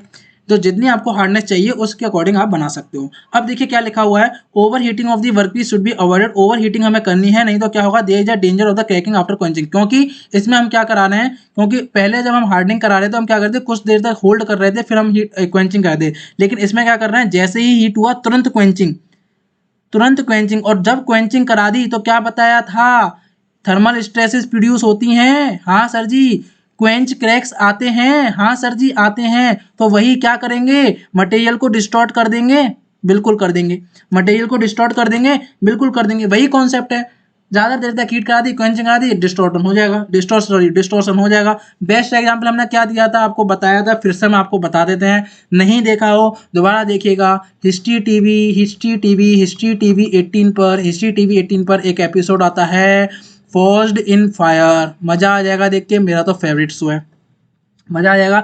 वहां आप देखोगे कि जो भी पर्सन होता है स्टार्टिंग में बहुत बढ़िया अपना प्रोडक्ट बना रहा होता है, लेकिन जब हीट ट्रीटमेंट की बारी आती है कुछ ना कुछ गड़बड़ी हो जाती है, हीट ट्रीटमेंट आपका ढंग से नहीं करता है, अच्छे से नहीं करता है। आप वहाँ रियलिटी में देख सकते हैं कि किस तरीके से पहले मेरा वर्कपीस आपका इस तरीके की शेप में था, और एक अच्छे हीट ट्रीटमेंट प्रोसेस ना होने के कारण, एक अच्छी क्वेंचिंग होने के ना होने के कारण क्या होता है, यही वर्कपीस मेरा टेढ़ा पड़ जाता है ऐसे। उसकी जितनी भी मेहनत होती है वो खराब, उसकी जितनी भी मेहनत होती है खराब, या तो दोबारा कुछ ही ट्रीटमेंट करे, सही करे, या फिर दोबारा नई स्टार्टिंग करे। तो यहाँ से आप एक एक बार देख लिया, रात में आता है, आई थिंक 9 बजे करीब आता है, इसको देख लीजिएगा, आपको हीट ट्रीटमेंट का कितना इंपॉर्टेंस है क्लियरली पता चल जाएगा, क्लियरली पता चल जाएगा। मटेरियल सिलेक्शन कैसे किया जाता है वो भी, मतलब बहुत कुछ आप वहाँ से सीख जाओगे, सीख जाओगे। चलिए कोई बात नहीं। तो क्या होगा, ओवर हीटिंग अवॉइड करते हैं, किस लिए, उसकी डिस्टोर्शन को अवॉइड करने के लिए। अब देख लीजिए इंपॉर्टेंट, यहाँ पे एक डिब्बे में लगा दिया है कि जो carbon content required for the flame hardening is varies आपका 0.3 से 0.6%। क्या कोई बच्चा बता पाएगा जिस स्टील में 0.3 से 0.6% होता है वो कौन सी स्टील होती है? मुझे कमेंट बॉक्स में लिख के बताइएगा कि प्लेन कार्बन स्टील होती हैं, या मेरी मीडियम कार्बन स्टील होती हैं, या मेरी हाई कार्बन स्टील होती हैं। जिन स्टील में 0.3 से 0.6% कार्बन होता है वो मेरी मीडियम कार्बन स्टील होती हैं, प्लेन कार्बन स्टील होती हैं, हाई कार्बन स्टील होती हैं। I want your answer in the comment box, मुझे आपके आंसर चाहिए कमेंट बॉक्स में फटाफट। ओके, बिल्कुल सर जी, जरूर करेंगे, जरूर करेंगे, जरूर करेंगे। चलिए, इसमें केस डेप्थ हमें कितनी मिल जाती है? केस डेप्थ तो आपने ये कमेंट कर दिया तो आपको खुद पता चल जाएगा किस टाइप की स्टील के लिए हम फ्लेम हार्डनिंग जनरली यूज कर रहे हैं, ठीक है? तो ये कमेंट में बताइएगा, क्योंकि मैं बता चुका हूँ आपको। केस डेप्थ आपकी कितनी यूज होती है? आपकी 3 mm तक की हम केस डेप्थ, केस डेप्थ मतलब मैंने बताया था कि आपको ये मटेरियल है, ये मटेरियल है आपका, तो मैं कितनी डेप्थ तक इसको हार्ड करना चाहता हूँ, ये आपकी केस डेप्थ होती है। तो इसमें हम कितनी कर सकते हैं? आपकी up to 3 mm, up to 3 mm तक की हम डेप्थ तक इसमें क्या कर सकते हैं? हार्डनेस अचीव कर सकते हैं। क्या सभी बच्चों को क्लियर हो गया फ्लेम हार्डनिंग? क्या फटाफट सभी बच्चे बताएंगे कि सर जी हमको हाँ एकदम क्लियर हो गया, कुछ था ही नहीं। यहाँ देखो हमने एक इमेज लगा रखा है, जहाँ पर आप देख सकते हो गियर की आपकी फ्लेम हार्डनिंग कराई जा रही है। ये आपका ब्लो पाइप है, ये क्वेंचिंग जेट है, यहाँ से आपकी फ्लेम आएगी, यहाँ से आपका वाटर आएगा। इनके तीत की क्या, और देखिए ब्लैक ब्लैक जो दिख रहा है ये आपका क्या, हार्डन सरफेस है। ये जो भी ब्लैक ब्लैक आपको दिख रहा है ये आपका क्या, हार्डन सरफेस है, ठीक है? ये आपका पूरा डायग्राम है। इस टाइप का डायग्राम आप अपने एग्जाम में बना सकते हो, ठीक है? ये डायग्राम है कि आपको फ्लेम हार्डनिंग दिखाना है तो आप ये डायग्राम बना के आ सकते हो। दूसरा आपका अच्छा सा डायग्राम दिखाना, तो ये देखिए, ये देखिए, ये देखिए यहाँ पर ये जो आपका डायग्राम है ये आपका क्या है, फ्लेम हार्डनिंग। ये आपका क्या दिखा रहा है, फ्लेम हार्डनिंग को रिप्रेजेंट कर रहा है। यहाँ पर क्या है, आपकी फ्लेम्स आ रही हैं और पीछे से आपकी नोजल स्प्रे हो रही हैं, ठीक है? क्या समझ में आया? और यहाँ ये देखिए, ये जो ब्लैक जो पूरा दिख रहा है ये आपका क्या है, हार्डन सरफेस है एक पर्टिकुलर डेप्थ तक। जो डेप्थ मिल रही है उसे क्या बोलेंगे, केस डेप्थ बोलेंगे। क्या क्लियर हो गया सभी बच्चों को? क्या सभी बच्चों को क्लियर हो गया, ये बताइए? क्या सभी बच्चों को क्लियर हो गया? जी सर, हमको एकदम क्लियर हो गया है। चलिए आगे चलते हैं, आगे चलते हैं, आगे चलते हैं। ये हो गया। अब इसके क्या होते हैं, 4 अलग अलग मेथड्स होते हैं, ठीक है? इसके क्या होते हैं, 4 अलग अलग मेथड होते हैं आपके फ्लेम हार्डनिंग करने के। तो यहाँ पर हमने लिख रखे हैं, आपका स्टेशनरी मेथड होता है, प्रोग्रेसिव मेथड होता है, स्पिनिंग मेथड होते हैं, प्रोग्रेसिव। जैसे आप कर रहे हो उसके हिसाब से मेथड बनाने कुछ नहीं है। मतलब स्टेशनरी में क्या है, वर्कपीस आपका और बर्नर क्या होंगे, स्टेशनरी होंगे, रुके हुए होंगे, कोई भी मूव नहीं कर रहा होगा। यहाँ इमेज में देख सकते हो। प्रोग्रेसिव में क्या होगा कि जो अभी हमारा पीछे मूव कर रहा, जो इमेज दिखाई दी कि आपकी वो मोशन में होंगे, चल रहे होंगे। देखिए यहाँ पर फ्यूल गैस है, यहाँ से आपकी ये आ रही है, फ्लेम है, ये वाटर है, ये क्या कर रहा है, इस डायरेक्शन में आपका मूवमेंट हो, direction of the movement of the burners, ठीक है? ये आपके क्या कर रहे हैं, मूव कर रहे हैं, दोनों आपके देखो यहाँ पर ट्रेवल कर रहे हैं, ठीक है? तो इसमें क्या आ जाता है आपका प्रोग्रेसिव। तो प्रोग्रेसिव हार्डनिंग इज कैरिड, एक एक पॉइंट लिखा है केवल, इसी तरीके से आपको एग्जाम में लिखना है, ज्यादा कुछ नहीं लिखना। Progressive hardening is carried out by using the burner combined with the water spray, बिल्कुल ठीक। स्पिनिंग में क्या होगा, सिंपल नाम से ही पता चल रहा है। स्पिनिंग में क्या होगा, वर्कपीस घूम रहा होगा, फ्लेम वगैरह बाकी चीजें आपकी क्या होंगी, वो होंगी, क्या होंगी, रुकी हुई होंगी, स्टेशनरी होंगी। तो यहाँ पर देखिए, ये जो फ्लेम और जो वाटर है ये स्टेशनरी है आपके, और ये आपका क्या है, वर्कपीस स्पिन कर रहा है, वर्कपीस क्या कर रहा है, घूम रहा है, रोटेट कर रहा है। वो किस में आ जाएगा, स्पिनिंग में आ जाएगा। प्रोग्रेसिव में क्या हो जाएगा, दोनों हो जाएगा। प्रोग्रेसिव में क्या होगा, आपका ट्रेवल भी करेगा और स्पिनिंग भी करेगा, दोनों, यानी घूमेगा भी, आगे भी चलेगा। तो देखिए इसमें ट्रेवल भी कर रहा है और आपका ये रोटेट भी कर रहा है, स्पिन भी कर रहा है। तो सिंपल, बाकी और कुछ नहीं है। The burner moves over a rotating, burner move करेगा किस पर, एक रोटेटिंग वर्कपीस पर। तो छोटे छोटे आपके क्या है, 4 इसके मेथड है फ्लेम हार्डनिंग के, जो जितने तरीके से हम कर सकते हैं वो आपको यहाँ पर दिखाए गए हैं। आपको एक एक पॉइंट बता दिया गया कि आपको आइडिया लग जाए। क्या सभी बच्चों को समझ में आया? क्या सभी बच्चों को समझ में आया? फटाफट बता दीजिए, फटाफट बता दीजिए। क्या सभी बच्चों को समझ में आया? जी सर, बिल्कुल समझ में आया। अगर आपको समझ में आया है तो हमको कैसे बताओगे, कमेंट में लिखकर लिखोगे ना, कमेंट करोगे ना कि हाँ सर जी समझ में आया? जी सर, बिल्कुल करेंगे। लाइक करेंगे? हाँ सर जी, अगर पसंद आया है बिल्कुल लाइक करेंगे। और शेयर करेंगे? बिल्कुल करेंगे सर जी, अपने क्लासमेट्स के साथ, अपने और फ्रेंड्स के साथ हम सब में शेयर जरूर करेंगे, बिल्कुल करेंगे। क्योंकि क्या करना है, हमें अपनी प्रोडजी लर्नर्स को जहाँ तक हम प्रोवाइड करा सकते हैं अच्छी चीज़ें, अच्छा कंटेंट दूर दूर तक लोगों तक जाए, पहुँचे, वो भी बेनिफिट उठा पाएँ, ठीक है, आप लोग भी तो चाहते हैं, हाँ बिल्कुल चाहते हैं, तो शेयर जरूर करिएगा। चलिए, क्या फ्लेम हार्डनिंग क्लियर हो गया? फ्लेम हार्डनिंग क्लियर हो गया, बिल्कुल। अब देखो इंडक्शन हार्डनिंग में कुछ भी नहीं है, इंडक्शन हार्डनिंग में कुछ भी नहीं है, इंडक्शन हार्डनिंग में कुछ भी नहीं है, क्योंकि पहले हम क्या कर रहे थे, कंपोनेंट को हीट और कूल करने के लिए, हीट करने के लिए फ्लेम यूज कर रहे थे, कूल करने के लिए हम वाटर वगैरह यूज कर ले रहे थे। यहाँ पर क्या होगा, केवल तरीका बदल गया, कंपोनेंट को हीट करने के लिए मैं यहाँ इंडक्शन कॉइल यूज करूंगा, बस। कहानी जो प्रिंसिपल, जो इसका बेसिक प्रिंसिपल है, जो कॉन्सेप्ट है, जो फ्लेम हार्डनिंग में बताया था वही था, बस हीटिंग करने का तरीका बदल गया। पहले मैं कैसे हीट कर रहा था बता पाएंगे? सर जी फ्लेम यूज कर रहे थे, इसमें मैं क्या यूज कर रहा हूँ, इंडक्शन कॉइल। सर जी इंडक्शन कॉइल क्यों यूज कर रहे हैं? तो कुछ आपके वर्क पीस, कुछ मटेरियल ऐसे होते हैं जिनमें हम इजीली क्या कर सकते हैं, with the help of the coil हम क्या कर सकते हैं, उनको हीट कर सकते हैं। जैसे कि आपके सिलेंड्रिकल हो गए आपके वर्क पीस, जैसे यहाँ देख सकते हो, ठीक है, यहाँ गियर वाला आप देख सकते हो, ठीक है, गियर वाला तरीका है, जो आपको सूटेबल पड़े, जो आपको सूटेबल पड़े वो आप यहाँ पर लगा सकते हो, ठीक है, जो आपको सूटेबल पड़े वो आप यहाँ पर लगा सकते हो। यहाँ पर मैंने देखो इमेज लगाया है, ये आपका बेसिकली GIF था, चल नहीं रहा है, कोई बात नहीं। यहाँ पर ये देखो कॉइल जा रही है, यहाँ पर ये देखो कॉइल जा रही है, देखते हैं पीछे जाके दोबारा आके आके चलेगा, नहीं चलेगा, कोई बात नहीं, कोई बात नहीं, कोई बात नहीं, कोई बात नहीं। चलिए, तो यहाँ पर क्या थी आपकी, ये कॉइल थी, ये कॉइल थी, बीच में आपका ये गियर था। इस पूरे गियर की मुझे सरफेस हार्डनिंग करनी थी, कॉइल से गर्म करता है और नीचे देखिए पानी, पानी स्प्रे हो रहा है, water.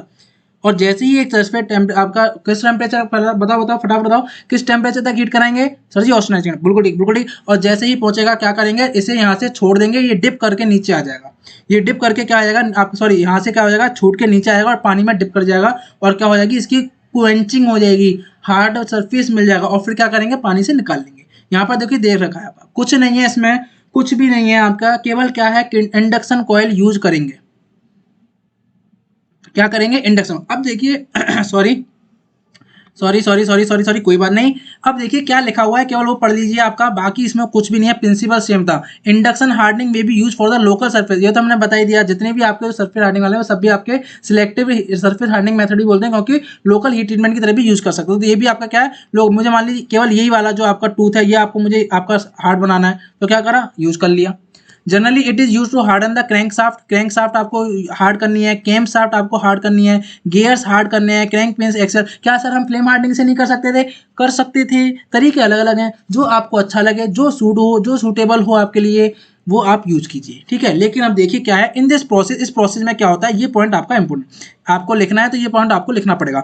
In this process heating of the component is achieved by the electromagnetic induction, से हम क्या करते हैं, हीटिंग अचीव करते हैं। एक कंडक्शन क्या होती है, कॉइल, कंडक्शन कॉइल आपकी क्या होती है, जिसमें अल्टरनेटिंग करंट आपका फ्लो कर रहा होता है।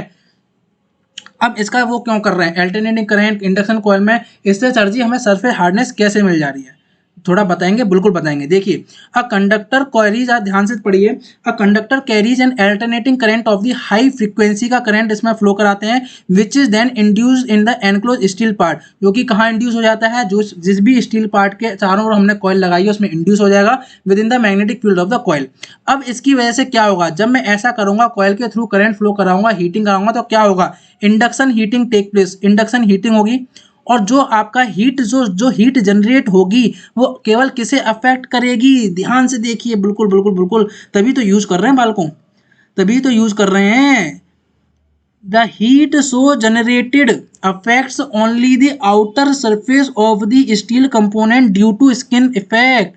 ये क्या हो गया सर जी, ये कैसे हो गया, ये कैसे हो गया, इंडक्शन हार्डनिंग, ठीक है, फ्लेम हार्डनिंग समझ में आया, इंडक्शन हार्डनिंग यूज कर रहे हैं, तो इसमें जो हीट जनरेट हो रही है वो केवल सरफेस को ही कैसे अफेक्ट करेगी, सरफेस को ही कैसे अफेक्ट करेगी, क्योंकि सरफेस को अफेक्ट कर रही है तभी तो यूज कर रहे हैं। हाँ सर जी बात तो कॉमन सेंस वाली है, कर रही है तभी यूज कर रहे हैं, लेकिन ये नहीं समझ में आ रहा कि सरफेस को ही क्यों अफेक्ट करेगी। तो बच्चों यहाँ साफ साफ लिखा हुआ है, यहाँ साफ साफ लिखा हुआ है, थोड़ा सा इरेज कर देते हैं, हम यहाँ से इरेज कर देते हैं, हटाओ हटाओ इसको, हटाओ सब हटाओ, ठीक है। ये यहाँ लिखा हुआ है due to skin effect, skin effect, skin effect, skin effect, बस यही पॉइंट इंपोर्टेंट है। ये दो पॉइंट जो आपके लिखे हुए हैं इंडक्शन हार्डनिंग में आपको लिख कर ही आने पड़ेंगे, ये दो पॉइंट तो आप एज इट इज उतार लीजिएगा, ठीक है। अब ये स्किन इफेक्ट क्या है सर जी, नहीं समझ में आ रहा, सर जी स्किन इफेक्ट नहीं समझ में आ रहा, ये सर स्किन इफेक्ट हमें बिल्कुल भी समझ में नहीं आ रहा है ये स्किन इफेक्ट क्या है। तो बच्चों स्किन इफेक्ट देखो कुछ नहीं होता, हम थोड़ा सा आपको बता देते हैं। जो भी बच्चे हमारे इलेक्ट्रिकल या जो इलेक्ट्रॉनिक्स के होते हैं उनको थोड़ा बहुत आइडिया जरूर होगा स्किन इफेक्ट क्या होता है। तो बच्चों स्किन इफेक्ट क्या होता है, जब भी हम एसी करंट्स यूज करते हैं, ठीक है, जब भी हम एसी करंट यूज करते हैं, क्योंकि इसमें हम क्या कर रहे हैं, कॉइल में एसी करंट यूज कर रहे हैं, तो जब भी मैं एसी करंट यूज करूंगा तो इनकी क्या होती है, एक टेंडेंसी होती है या एक आदत मान लीजिए, एक टेंडेंसी होती है कि ये क्या होते हैं कंडक्टर में, जिस भी कंडक्टर के हैं आपके कंडक्टर में क्या होते हैं, आपके डिस्ट्रीब्यूट हो जाते हैं। ठीक है, कंडक्टर में क्या हो जाते हैं, आपका एसी करंट क्या हो जाता है, डिस्ट्रीब्यूट हो जाता है, पूरे कंडक्टर में फैल जाएगा। अब ये जब डिस्ट्रीब्यूट हो जाएगा, ये डिस्ट्रीब्यूट हो जाएगा तो क्या होता है, करंट डेंसिटी जो होती है, करंट डेंसिटी जो होती है आपकी सरफेस पर जो मुझे मिलती है वो ज़्यादा मिलती है। करंट डेंसिटी मुझे सरफेस पर ज़्यादा मिलती है, और ये करंट डेंसिटी मेरे को क्या होती है, जैसे जैसे मैं सरफेस के अंदर चलाता चला जाता हूँ, उसकी कोर की तरफ चलता चला जाता हूँ, तो ये सरफेस डेंसिटी आपकी कम होती चली जाती है। ये किसकी टेंडेंसी है, ये कैरेक्टरिस्टिक है एसी करंट की, इसलिए यूज कर रहे हैं। तो स्किन इफेक्ट क्या है, जो कि क्या करता है, केबल, क्योंकि सरफेस पर आपकी करंट डेंसिटी ज्यादा होने के कारण क्या सरफेस पर ज्यादा हीट प्रोड्यूस होगी, बिल्कुल होगी। क्या केवल सरफेस आपका ऑस्टेनाइजिंग टेम्परेचर तक पहुंचने लायक बनेगा, बिल्कुल बनेगा। और जब उसकी हीटिंग कराने के बाद कूलिंग करा देंगे, क्वेंचिंग करा देंगे, तो क्या वो मार्टेनसाइट बनाएगा, बिल्कुल बनाएगा। क्लियर हुआ। तो शॉर्ट में समझ लीजिए ये स्किन स्किन इफेक्ट है आपका, कि एसी करंट की क्या है टेंडेंसी है, वो क्या होता है, जिस भी कंडक्टर के चारों ओर फ्लो करता है उसमें डिस्ट्रीब्यूट हो जाता है, और जब डिस्ट्रीब्यूट होता है तो सरफेस पर, कंडक्टर सरफेस पर क्या मिलता है हमको, लार्जेस्ट मतलब हाई करंट डेंसिटी मिलती है, जिसकी वजह से सरफेस पर हीट ज्यादा होती है, और जैसे जैसे हम सेंटर की तरफ चलते जाते हैं तो ये करंट डेंसिटी एक्सपोनेंशियली डिक्रीज करती है। जब करंट ही आपका सेंटर पे इतना नहीं मिल रहा है तो क्या वहां पर हीट ज्यादा प्रोड्यूस होगी, बिल्कुल नहीं होगी। क्या क्लियर हो गया, बिल्कुल क्लियर होगा। यही बस आपके दो पॉइंट इंपोर्टेंट थे, यही दो पॉइंट आपके इंपोर्टेंट थे जो कि आपको याद रखना है। क्या क्लियर हो गया, स्किन इफेक्ट क्या था, बिल्कुल हो गया। अब देखिए क्या बोल रहा है,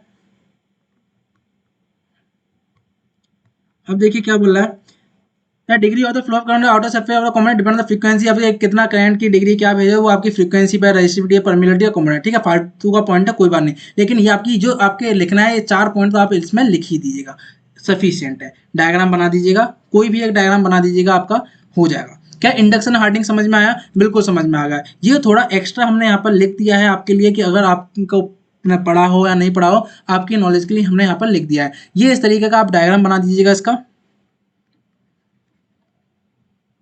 ठीक है। डायग्राम है आपका इंडक्शन हार्डनिंग का,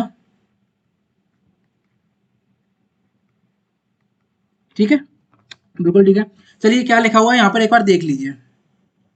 for a given material the last two factor depend on the temperature, the depth to which the current penetrates, कितनी डेप्थ तक आपका करेगा, रेज द टेम्परेचर वो आपकी यहाँ दे रखी है, in cold state 20 degree Celsius पे आपका ये फॉर्मूला लगेगा। ये आपका थोड़ा डेप्थ में ज़्यादा चलेगा, लेकिन हमने क्या लिख दिया है, ऐड कर दिया है, कि बाई चांस आपके सिलेबस में हो या तो आप कुछ लिख पाएँ, ठीक है।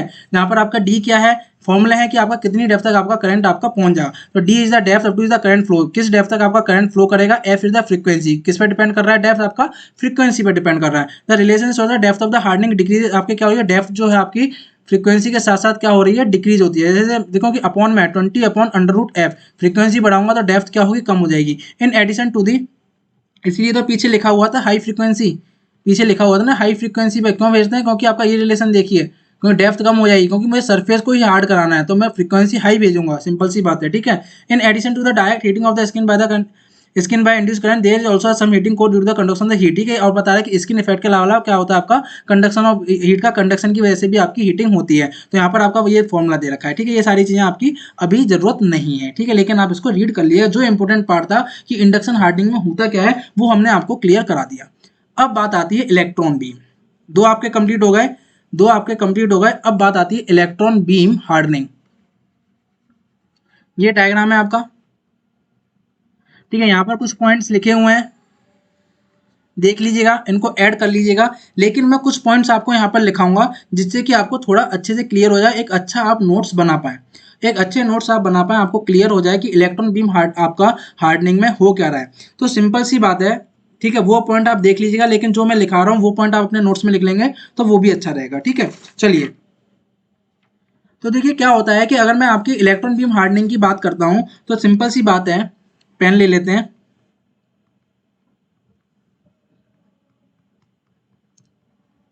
Electron beam hardening. क्या कोई बच्चा बता पाएगा इसमें फर्क क्या है? सर जी फर्क कुछ नहीं है, सरफेस हार्डनिंग ही कर रहे हैं, तरीका बदल गया है। बस हम पहले फ्लेम यूज कर रहे थे हीट करने के लिए, बाद में इंडक्शन कॉइल यूज कर ली हमने हीट करने के लिए। अब हमारा मन कर रहा है कि भैया वो दोनों तो हमारे नहीं यूज हो पा रहे, नहीं मन कर रहा, अब हम इलेक्ट्रॉन बीम यूज करेंगे। यहाँ पर हम क्या कर रहे हैं, इलेक्ट्रॉन बीम को यूज करेंगे to produce the heating effect.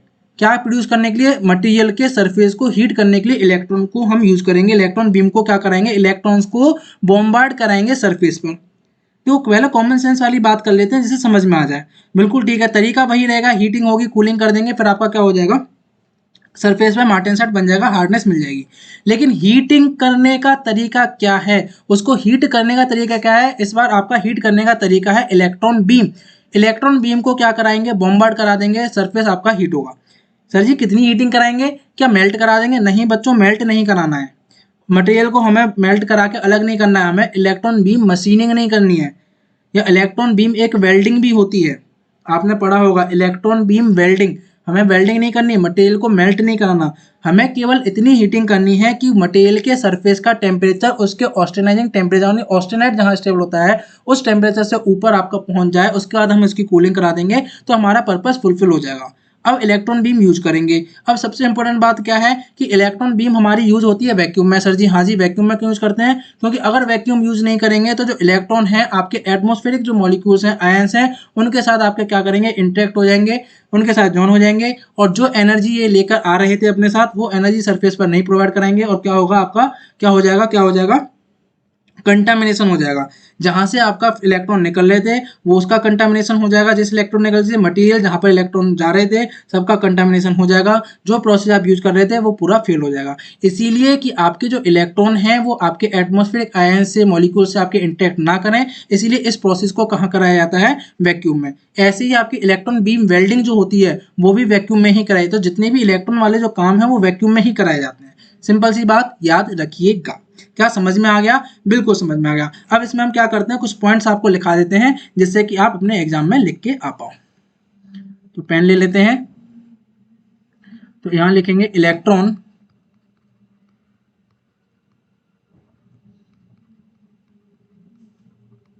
Beam hardening, EBH, short में लिख दिया EBH। चलिए पॉइंट वाइज लिखते हैं, शॉर्ट में पॉइंट लिखेंगे, वैसे ही आपको याद करना है। तो इलेक्ट्रॉन बीम में जैसा मैंने बताया हीटिंग इफेक्ट के लिए क्या यूज करेंगे, पहला पॉइंट तो वही लिखेंगे, सर जी हीटिंग इफेक्ट के लिए, हीटिंग करने के लिए हम इलेक्ट्रॉन बीम को यूज करेंगे, तो वही पॉइंट लिखेंगे, it uses organised beam of electron. ये क्या करेगा, इलेक्ट्रॉन्स का ऑर्गेनाइज बीम यूज करेगा एस एन एनर्जी सोर्स। पीछे देख लीजिए, ये जो आपको यहां पर दे रखा है ये है आपका इलेक्ट्रॉन बीम का सोर्स, इलेक्ट्रॉन का सोर्स। ठीक है, चलिए क्लियर हो गया, बिल्कुल क्लियर हो गया। दूसरा पॉइंट इसमें आप क्या लिखेंगे, इसमें क्या कराया, मैंने क्या बताया था, इलेक्ट्रॉन यूज करेंगे एज एनर्जी सोर्स, फिर क्या कर, देखो स्टेप बाय स्टेप है, इलेक्ट्रॉन को एनर्जी सोर्स, फिर क्या करेंगे, इलेक्ट्रॉन कहाँ जाएंगे, हवा में उड़ेंगे। जैसे ही इलेक्ट्रॉन निकलेंगे क्या अपनी मर्जी से कहीं भी चले जाएंगे स्पेस में? नहीं, हमें तो मटेरियल पे बॉम्बार्ड कराना है, हीटिंग नहीं मिलेगी। क्या करेंगे उसके लिए, उसके लिए पूरा एक सेटअप होता है, मैग्नेटिक फील्ड लगाया जाता है। आपकी क्या होती हैं, आपके जो इलेक्ट्रॉन नेगेटिव चार्ज होते हैं तो हमें पॉजिटिव चार्ज वाली प्लेट्स लगानी पड़ती हैं, जिससे क्या हो, उसको हम फोकस कर सकें। कहाँ फोकस कर सकें, अपने मटेरियल के सरफेस पे। तो क्या कराया जाएगा, इन इलेक्ट्रॉन का कराया जाएगा बॉम्बार्डमेंट। क्या कराएगा, बॉम्बार्डमेंट ऑफ इलेक्ट्रॉन। इलेक्ट्रॉन का क्या कराएंगे, बॉम्बार्ड, बिल्कुल जो हम बोलते चले जा रहे हैं उसी से स्टेप बाय स्टेप रखना है। Bombardment of the electron on material surface, material के सरफेस पर कराएंगे। ठीक है, बिल्कुल क्लियर, बिल्कुल क्लियर। जो कि क्या करेगा, विच प्रोड्यूसेस और जनरेट्स हीट, जो कि क्या करेगा, मटेरियल के सरफेस पर, ऑन दी सरफेस, जो कि सरफेस पे क्या करेगा, हीट प्रोड्यूस करेगा और आपका जनरेट कर देगा। ठीक है, अब क्या होगा, इतना समझ में आ गया, हीट हो जाएगी तो क्या होगा, हीट होने के बाद क्या करेंगे, हम उसे कूलिंग करा देंगे। ठीक है, उसके बाद क्या करा देंगे, कूलिंग करा देंगे, तो क्या बन जाएगा, सरफेस मार्टेनसाइट बन जाएगा। अब क्या करेंगे, क्यों यूज किया जाता है, यूज्ड टू, तो मैं थोड़ा जल्दी जल्दी लिख रहा हूँ इसलिए थोड़ी राइटिंग इधर उधर जा रही होगी, लेकिन आपको समझ में आ रहा होगा। ठीक है, धीरे धीरे लिखूंगा तो बहुत टाइम चला जाएगा। Use to harden a very thin surface, लिखते चले जाओ, लेयर सॉरी ऑफ हटा दो, thin surface layer of material by heating, जो मैंने अभी बताया हीट करेंगे, बाय हीटिंग इट अबव, कहाँ, अबव ऑस्टेनाइट टेम्परेचर। ये आपको मैं थोड़ा सिंपल लैंग्वेज में लिखा दे रहा हूँ जिससे कि आप एग्जाम में लिख के आ पाए, ठीक है। Austenite temperature in case of steel and then followed by rapid cooling, और आप कह सकते हो क्वेंचिंग। क्या पॉइंट समझ में आ गया? Ball cool. यहाँ मैंने एक चीज लिखी, उस पर थोड़ा ध्यान दीजिए। यहाँ मैंने एक चीज लिखी, उस पर ध्यान दीजिए। Very thin surface, very thin surface layer of the material, बहुत इंपॉर्टेंट चीज, क्योंकि यही इसको एक चीज है जो कि इसको यूज करने के लिए मजबूर करती है। क्योंकि मुझे क्या मिल रहा था, मुझे फ्लेम हार्डनिंग जब मैं कर रहा था, याद है 3 mm तक की मैं केस डेप्थ तक जा सकता था। लेकिन आपका क्या है, अगर मुझे और कम चाहिए, एक सॉरी 1 mm से भी कम मुझे आपकी केस डेप्थ चाहिए, 0.1 mm तक मुझे आपकी क्या चाहिए, केस डेप्थ चाहिए, बहुत थिन लेयर तक मुझे आपकी हार्डनेस चाहिए। उन केस में मैं क्या यूज करूंगा, EBH को यूज करूंगा। उस केस में क्या यूज करूंगा, उस केस में मैं इलेक्ट्रॉन बीम हार्डनिंग को यूज करूंगा। जब मुझे बहुत थिन लेयर चाहिए, बहुत थिन लेयर हार्ड करनी होगी, तब मैं इसको यूज करूंगा। क्या तीसरा पॉइंट क्लियर हो गया? क्या तीसरा पॉइंट क्लियर हो गया? बिल्कुल हो गया। चौथा पॉइंट लिख लेते हैं, चौथा पॉइंट लिख लेते हैं इसका। क्या है इसकी, ठीक है, एक तो मैंने पॉइंट बता दिया आपको कि क्या है, अगर आपको जब भी थिन, बहुत थिन लेयर आपको हार्ड करनी होगी तब EBH यूज करेंगे। दूसरी इसकी यूनिकनेस क्या है, दूसरी इसकी यूनिकनेस क्या है, uniqueness of electron beam hardening, इसकी यूनिकनेस क्या है,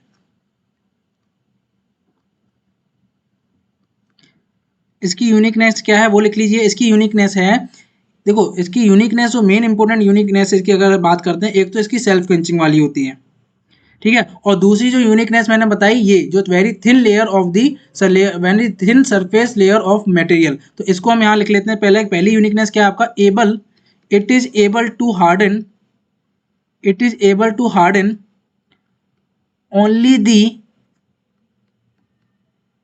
outer most layer of material, ठीक है, with tough core and sorry with tough core and its original mechanical and chemical properties, ठीक है। और दूसरी इसकी जो यहाँ लिख देते हैं, थिकनेस,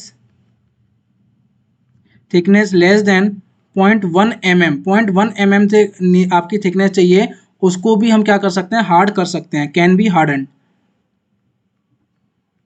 ठीक है। अगर मुझे 0.1 mm से भी कम थिकनेस हार्ड करनी है तो मैं उसको हार्ड कर सकता हूं, ठीक है। और दूसरी इसकी जो यूनिकनेस है वो आपकी क्या है, दूसरी इसकी जो यूनिकनेस है वो है आपकी self quenching.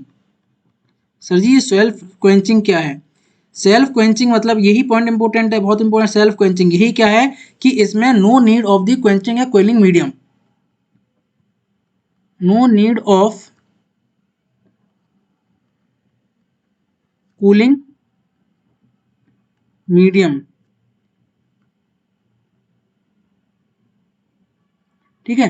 Cooling, sir ji cooling medium की ही जरूरत नहीं पड़ रही तो फिर रैपिड कूलिंग कैसे हो रही है, फिर मार्टेनसाइट कैसे बन रहा है? यही तो इसकी खासियत है, यहाँ हमें कूलिंग मीडियम की जरूरत नहीं पड़ती।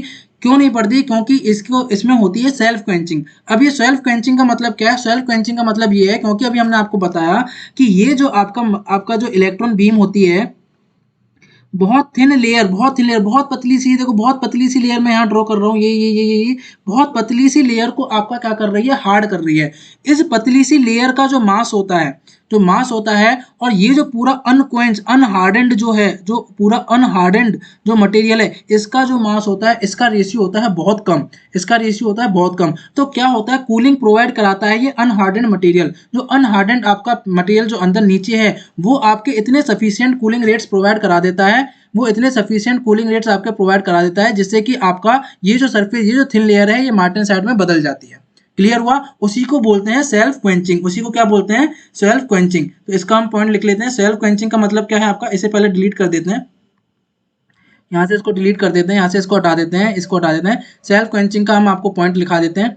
कुछ नहीं है, इलेक्ट्रॉन बीम में केवल इलेक्ट्रॉन बीम यूज कर रहे हैं, क्या करने के लिए?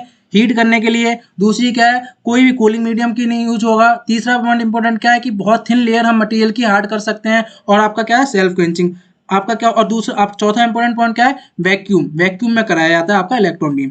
तो सेल्फ क्वेंचिंग का हम लिखा देते हैं, इसमें क्या होता है, it means ratio of mass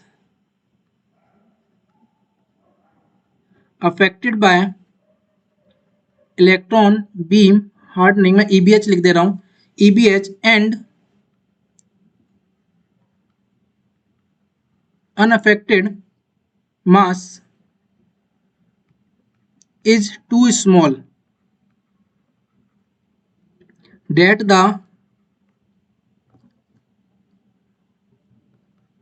जो अनअफेक्टेड मास होता है, मैंने क्या बताया था, जो अनअफेक्टेड मास होता है वो क्या करेगा, इतना कूलिंग रेट प्रोवाइड करा देगा, क्योंकि उस पर तक को आपका हीटिंग पहुंच ही नहीं रही, वो तो कूल है ही अपना अंदर, सरफेस ही तो हीट हुआ है, वो भी बहुत थिन लेयर हीट हुई है। तो वो जो, क्योंकि थिन लेयर हीट हुई थी, तो टेम्परेचर कितना होगा, 770 डिग्री सेल्सियस से ऊपर। हाँ सर जी, और जो मेरा मटेरियल जो नीचे अनहार्डन मटेरियल है, वो कितने पर बैठा हुआ है, रूम टेम्परेचर 20 से 25 डिग्री से। क्या टेम्परेचर डिफरेंस बहुत है? हाँ। तो ये जो आपका मटेरियल जो 25 डिग्री या 20 डिग्री सेल्सियस रूम टेम्परेचर पर जो अनहार्डन मटेरियल बैठा है, क्या ये उस हाई टेम्परेचर वाली लेयर, जो कि बहुत पतली लेयर है आपकी नीचे अनहार्डन वाली मटेरियल के लेयर, अनहार्डन मटेरियल के कंपेरिजन में, उसे इतना सफिशिएंट कूलिंग रेट प्रोवाइड करा देती है कि आपका वहां पर मार्टेनसाइट बन जाता है। तो that the unaffected mass, then the unaffected, ये आपका लिखा unaffected, that the unaffected mass can cause, देखो मैं फिर से बोल रहा हूँ, थोड़ा राइटिंग पे मत चाहिएगा, क्योंकि अभी मुझे इतनी हैबिट नहीं है इस पर लिखने की, पर हाँ आपको समझ में जरूर आ रहा होगा, ठीक है। कैन कॉज द सरफेस, ऊपर से पेन भी थोड़ा अजीब अजीब सा चल रहा है, ठीक है, surface to cool fast enough to harden, ठीक है। तो सिंपल सा आपको सेल्फ क्वेंचिंग का भी मतलब समझ में आ गया। क्या क्लियर हो गया? क्या क्लियर हो गया? एक पॉइंट इंपोर्टेंट जो यहाँ पर आपको लिखना है, वैक्यूम वाला, क्योंकि अभी वैक्यूम वाला नहीं लिखा है मैंने। एक पॉइंट जो आपको इंपोर्टेंट यहाँ लिखना है, वो आपको यहाँ पर ऐड करिएगा कि इलेक्ट्रॉन बीम जो यूज होता है वो आपका वैक्यूम में कराया जाता है। दूसरा, जो आपकी इलेक्ट्रॉन को एमिट कराने के लिए जो इलेक्ट्रोड यूज कर रहे हैं, वो आपकी कौन सी यूज होती है, जनरली आपकी टंगस्टन इलेक्ट्रोड यूज करते हैं, तो वो भी लिख लीजिए। इलेक्ट्रॉन एमिटिंग जो इलेक्ट्रोड है, वो कौन सी यूज हो रही है, वो आपकी यूज हो रही है टंगस्टन की। जनरली हम कौन सी यूज करते हैं, टंगस्टन इलेक्ट्रोड, ठीक है। और दूसरा आपको क्या पॉइंट लिखना है, एक एक्स्ट्रा पॉइंट, एक आपको लिखना है, vacuum is use to perform EBH, vacuum is used to perform EBH, या आप कह सकते हो EBH is perform under vacuum.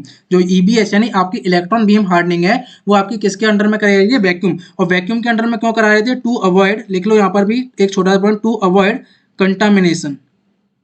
मैं बता चुका था पहले, लेकिन लिख लीजिए, to avoid contamination of material and electrode, ठीक है, शॉर्ट में लिख दिया, आप लिख लीजिएगा। तो वैक्यूम किस लिए यूज कर रहे थे हम, to avoid contamination of the material and electrode. क्या सभी बच्चों को इलेक्ट्रॉन बीम हार्डनिंग समझ में आ गया कि इलेक्ट्रॉन बीम हार्डनिंग में हम कर क्या रहे हैं?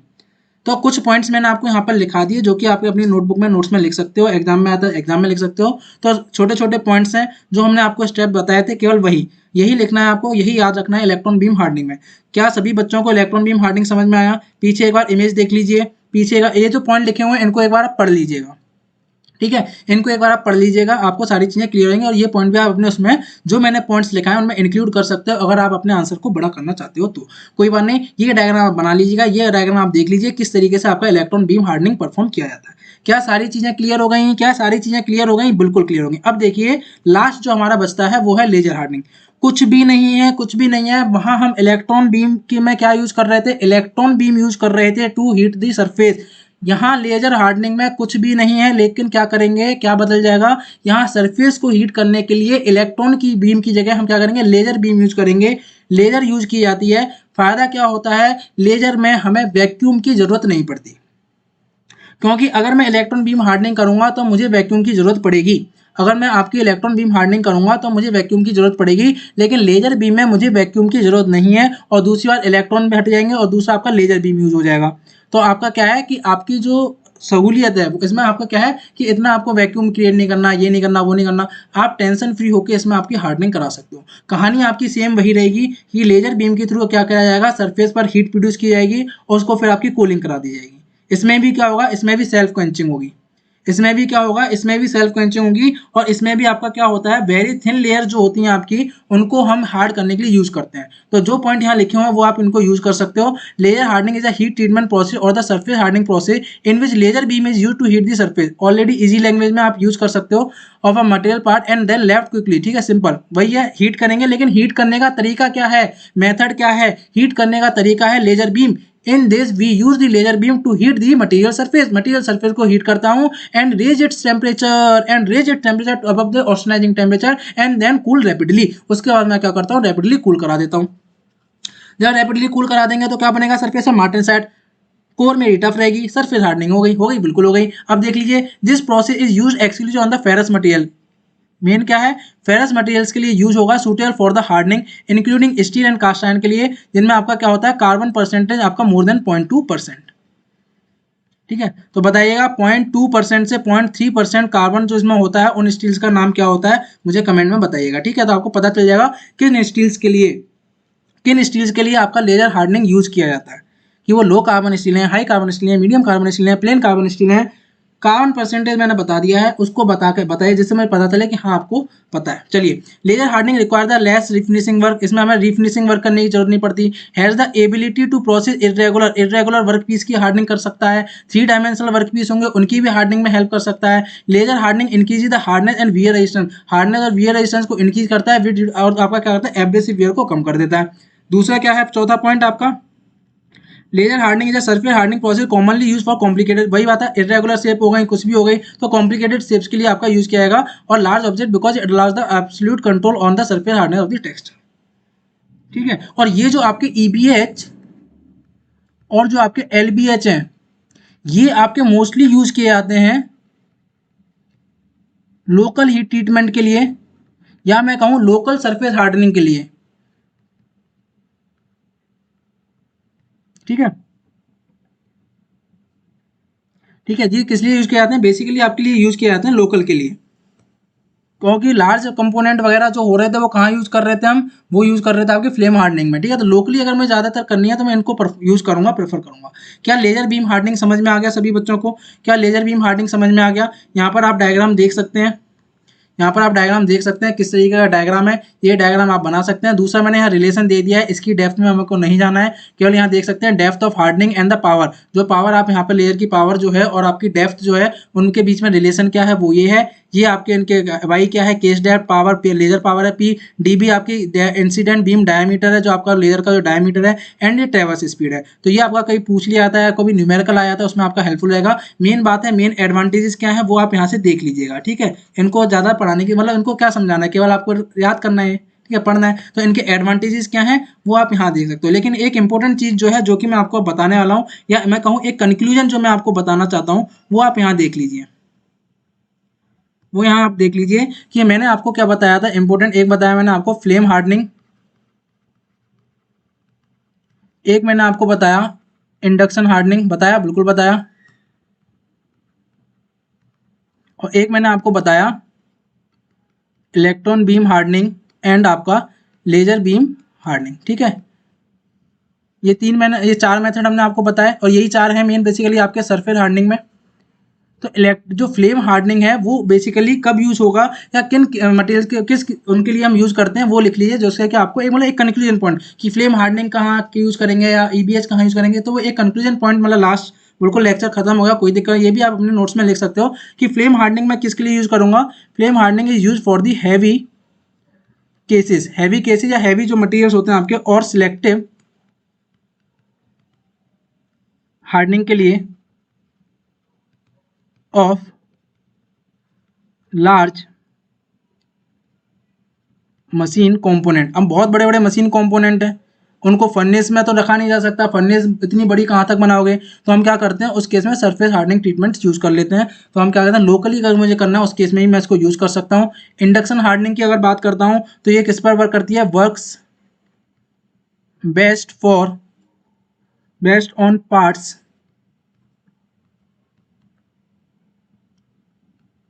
स्मॉल इनफ, जो आपके छोटे छोटे पार्ट्स होते हैं। अगर मैं इंडक्शन हार्डनिंग जैसे मैं बताया था ना, जहाँ आप कॉयल आप अरेंज कर सकते हो, जहाँ आपकी उस कॉयल के अंदर या आप मतलब इजीली आप कॉयल के अंदर उन मटेरियल्स को रख सकते हो, सिलेंड्रिकल हुआ या कुछ भी हुआ आपका, जैसे कैम सार्ट हो गई, तो उन केस में और जो छोटे छोटे आपके मटेरियल्स होते हैं, जो आपके ऑब्जेक्ट्स होते हैं, उन केस में हम क्या करते हैं इंडक्शन हार्डनिंग को यूज करेंगे। ठीक है, small enough and suitable in shape, जो मैं बता रहा था कि इंडक्स ऐसी शेप हो कि वो इंडक्शन कॉइल के अंदर सूटेबल हो, and suitable in shape to be, तो ये आप लिख सकते हो अपना कंपेटिबल विद इंडक्शन कॉइल। ठीक है, ईबीएच और एलबीएच मैंने आपको बता दिया, वेरी थिन, जब भी आपको बहुत थिन लेयर चाहिए होगी और दूसरा आपको लोकल हीट ट्रीटमेंट करना है, लोकल सरफेस हार्डनिंग करनी है, उसमें आप ईबीएच यूज कर सकते हो। और दूसरा मैं बता देता हूँ लिमिटेड, वैसे तो मैंने आपसे पूछा था लेकिन लिख लिया, लिमिटेड टू अलॉय स्टील, यानी बेसिकली किसके लिए यूज करते हैं, अलॉय स्टील्स के लिए इनको यूज करते हैं, एंड प्लेन कार्बन स्टील्स। अब मुझे इतना बता दीजिएगा अलॉय स्टील क्या होती है कमेंट में लिखकर, और प्लेन कार्बन स्टील का कार्बन कंपोनेंट क्या होता है ये मुझे आपको कमेंट में लिखकर बताना है। तो ये आप एक तरीके से कह सकते हो कि आपका कंक्लूजन हो गया, समरी हो गई, जो भी अभी तक हमने 4 तरीके के जो आपके सरफेस हार्डनिंग आपके हमने हीट ट्रीटमेंट प्रोसेस देखे।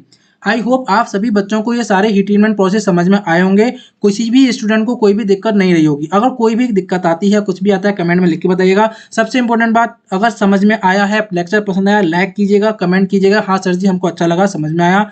दूसरा, अपने फ्रेंड्स के साथ शेयर कीजिएगा, और जो भी स्टूडेंट जो नए हैं उनका हमारी फैमिली प्रोडिजी लर्नर्स की फैमिली में स्वागत है, वेलकम है। आप हमको सब्सक्राइब कीजिएगा, हमारी फैमिली में ज्वाइन कीजिएगा, नई नई चीज़ों को सीखते रहिएगा और अपना सीखते रहिएगा, पढ़ते रहिएगा, आगे बढ़ते रहिएगा। तो ठीक है, आई होप आज का लेक्चर हम यहीं पर एंड करते हैं। नेक्स्ट लेक्चर में लेकर आऊंगा आपका किस पर, केमिकल हीट ट्रीटमेंट में, लेकिन टाइम लगेगा क्योंकि अभी कुछ दिन तक मैं बिजी रहूंगा, हो सकता है 2 से 3 हफ्ते। उसके बाद मैं आपका ये समझ लिया अक्टूबर लास्ट में अगर टाइम मिला तो मैं आपके लिए केमिकल हीट ट्रीटमेंट पर एक लेक्चर बना दूंगा। ठीक है, तो जब तक के लिए पुराने लेक्चर देखते रहिए, ये लेक्चर देखते रहिए, पढ़ते रहिए, सीखते रहिए। ठीक है, चलिए ओके, गुड बाय, अपना ध्यान रखिए, अपनी फैमिली का ध्यान रखिएगा। आज के लिए इतना ही, आई होप आप खुश रहें, बी हैप्पी। चलिए good bye, thank you students, thank you अपना पेशेंस, अपना सारी टाइम देने के लिए, मतलब चीज़ों को समझने के लिए, हर चीज़ के लिए थैंक यू। ठीक है, चलिए।